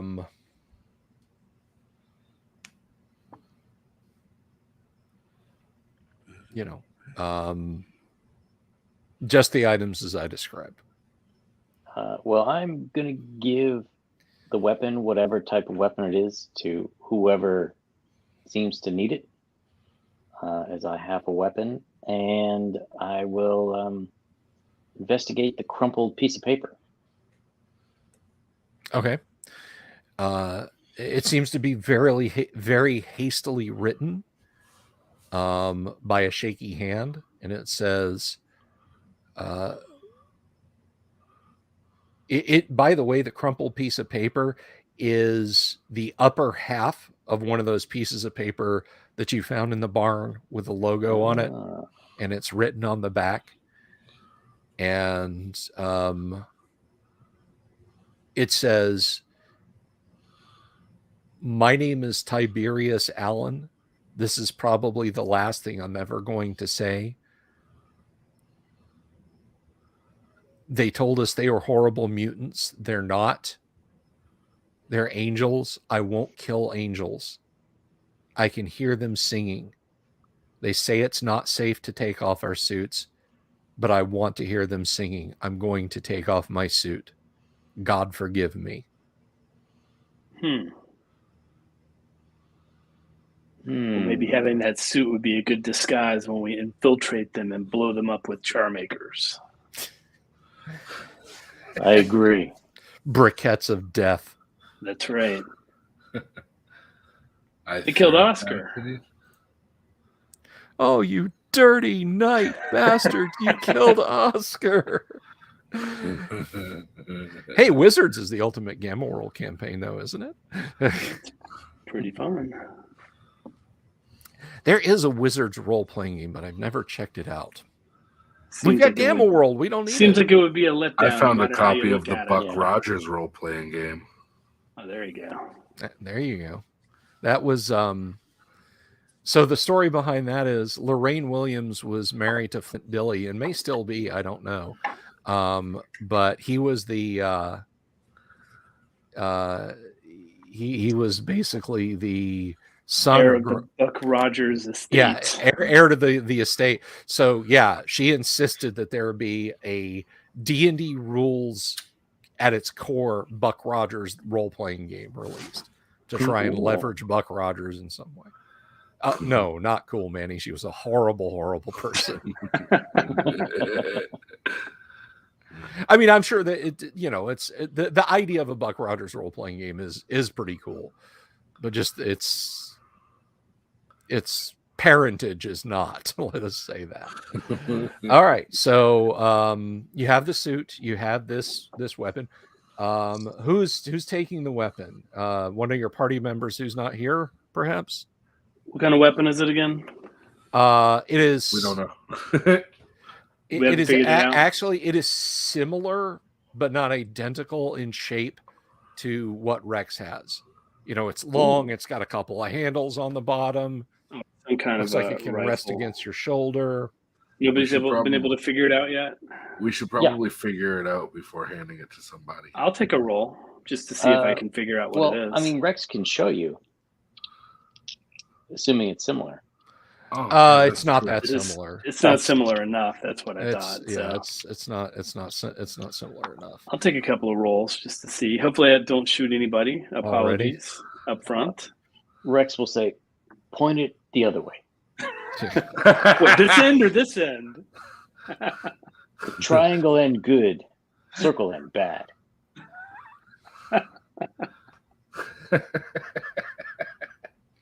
He rolls a 1, he rolls a 4, he rolls a 9, then he rolls an 8 and disintegrates a party member. All right, roll it. Tens? Yes, D10. 3. Okay, yeah, I mean, you can figure out that bad stuff comes out that end, and all the user interface stuff is on this end of it. Okay. All right. Another 3. Okay, you you see a little succession of dots like light Dots. up Blinky lights. just below some kind of sighting mechanism. You see them like start at orange and go up until it's bright green. Okay.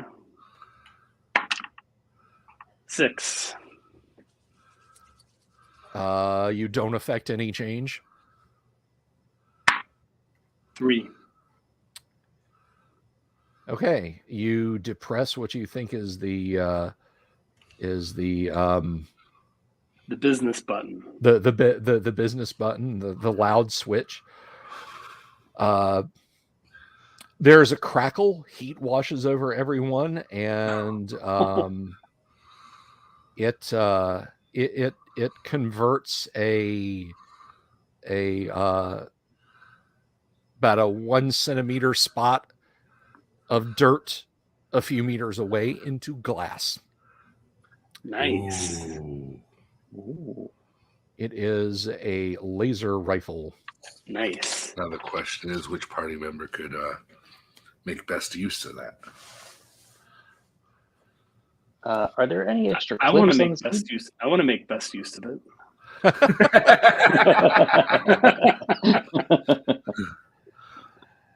I want to go shoot all of the things. Yes, there are 3 additional magazines for it, tucked in the same bag with the cylinder that leads to the mask. How many shots does it have in the current mag? Well, it's got 4 now.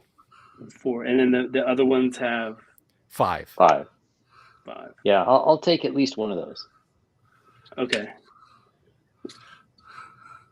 So, are you giving up Smith and Wesson and the other one? I'm not Maybe giving the up Smith raccoon. and Wesson. I mean, Not at the moment, but I will if everybody if we want to talk about it when we have more players back here. Yeah. Perhaps the raccoon could use a Smith and Wesson. Think about it, my Gert kind furry of friend. rubs his little chin, sort of sizes up Smith and Wesson, and it's like, Every time he fires it, he flies a meter backwards. and I'm gonna need that guy's leg. What movie was that from? Oh my goodness. That is from the first Guardians movie. I thought so. I knew it sounded familiar. Which, just in my own humble opinion, the Guardians movies were probably the better MCU movies. Just they didn't take straight up.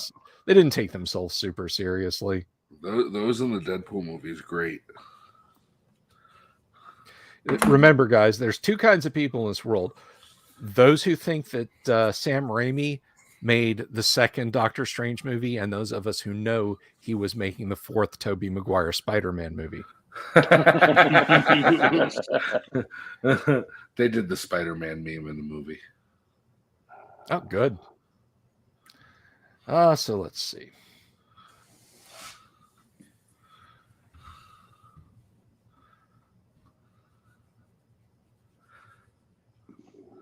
Oh, that's not good.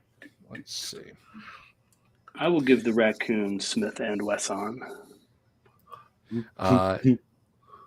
He smiles and nods and starts gathering up bits of twine to basically make a harness for it, so he can use it. A Smith and Wesson baldric? Yes. Fancy. All right. Isn't it like the size of him? He's not a huge guy. This is great. It's like you remember Aliens? They had the smart guns just kind of slung on their sides as support weapons, or Rambo with the M60. That's kind of Gerg.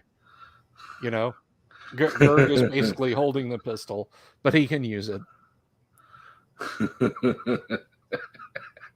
Hey, screw you, Cinnabar, and your RPG wielding raccoons. I got a blaster wielding raccoon in my game.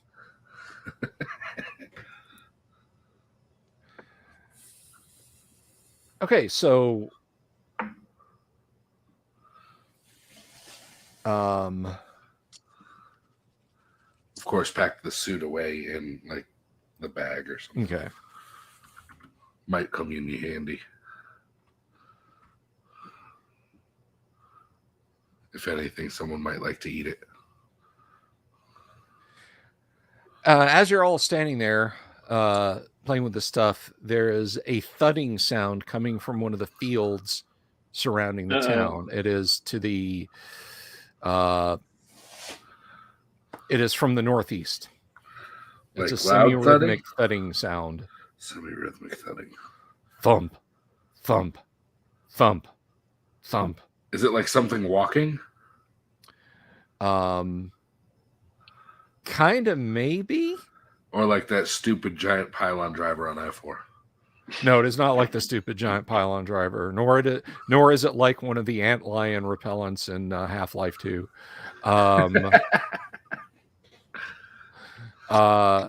This is kind of a rhythmic. It's a thump thump thump thump thump thump thump thump thump thump thump thump thump thump. Just kind of a crashing sound, like something slamming into the side of a building, and then more thumping going on. It sounds like it's whatever it is. It's moving through the center of town. Is it coming towards us? Let's see.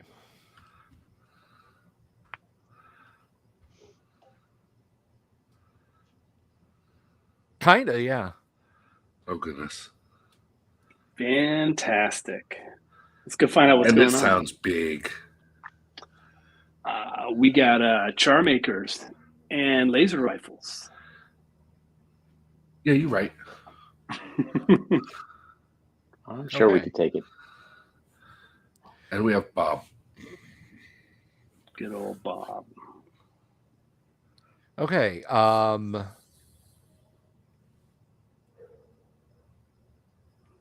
You see, hopping through the middle of town, and now, Darwin, you know that if the fields were being properly maintained, this wouldn't be happening. There are a number of hoppers.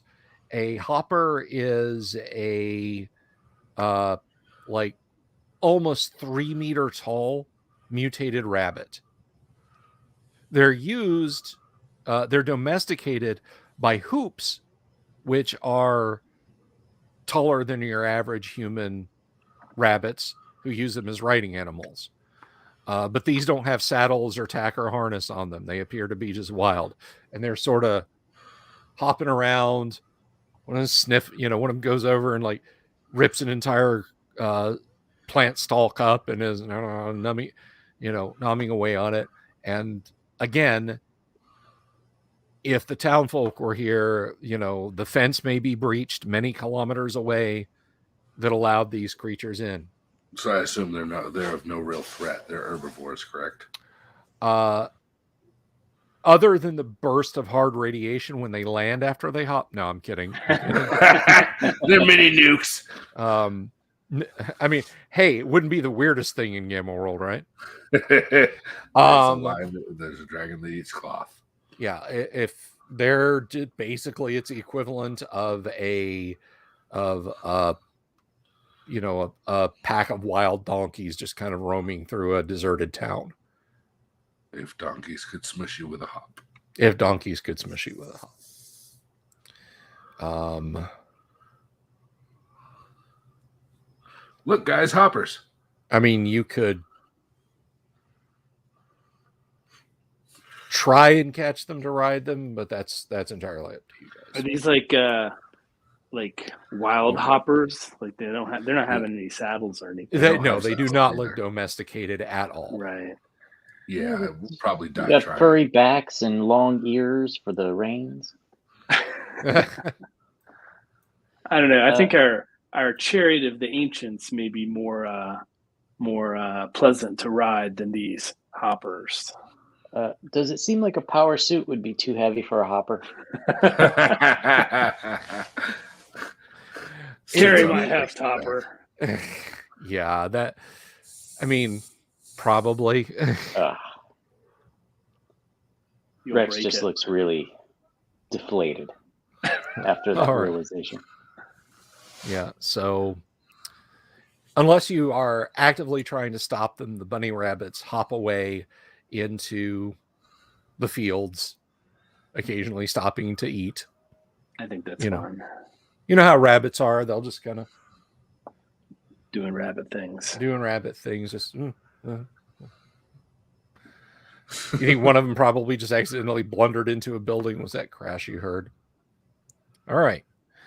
So, valued guests and valued viewers, I think we are going to wrap there just because we don't have our usual number of players. We're light. We are light tonight. We have stuff planned. So, I will finalize plans for both our guests and our viewers. We will finalize plans on whether next Friday we will get back to Gamma World as we draw further along this trail of mystery. And, we will keep you folks informed because, like I said, we have the anniversary show coming in. The more I think about it, the more I think anniversary show for the Saturday. But I'll let you guys know. Don't worry. There will be a bulletin. I want to thank my players. Thank you, Manny, for taking it with good aplomb, for getting blown up with a fragmentation grenade. That's part of the game. Yeah, that's 2 party members I've killed so far. Happy to torque them for you. Oh, yes. My D&D character got eaten by a giant frog. Nice. Yeah. Oh, what I a way heard to about go. that. I heard about that story. It was riveting. Oh. Riveting, yes. Anybody tells a joke that bad, their card needs to be towed. Yeah. Oh my gosh. Well, with that said, thank you again to my players. Thank you to the audience. We will be back next week, next Monday. I'll just kind of catch you guys up on everything that's happening. And until then, have an absolutely wonderful evening. Thanks again to my players. Peace, everybody. Peace. Bye. Peace.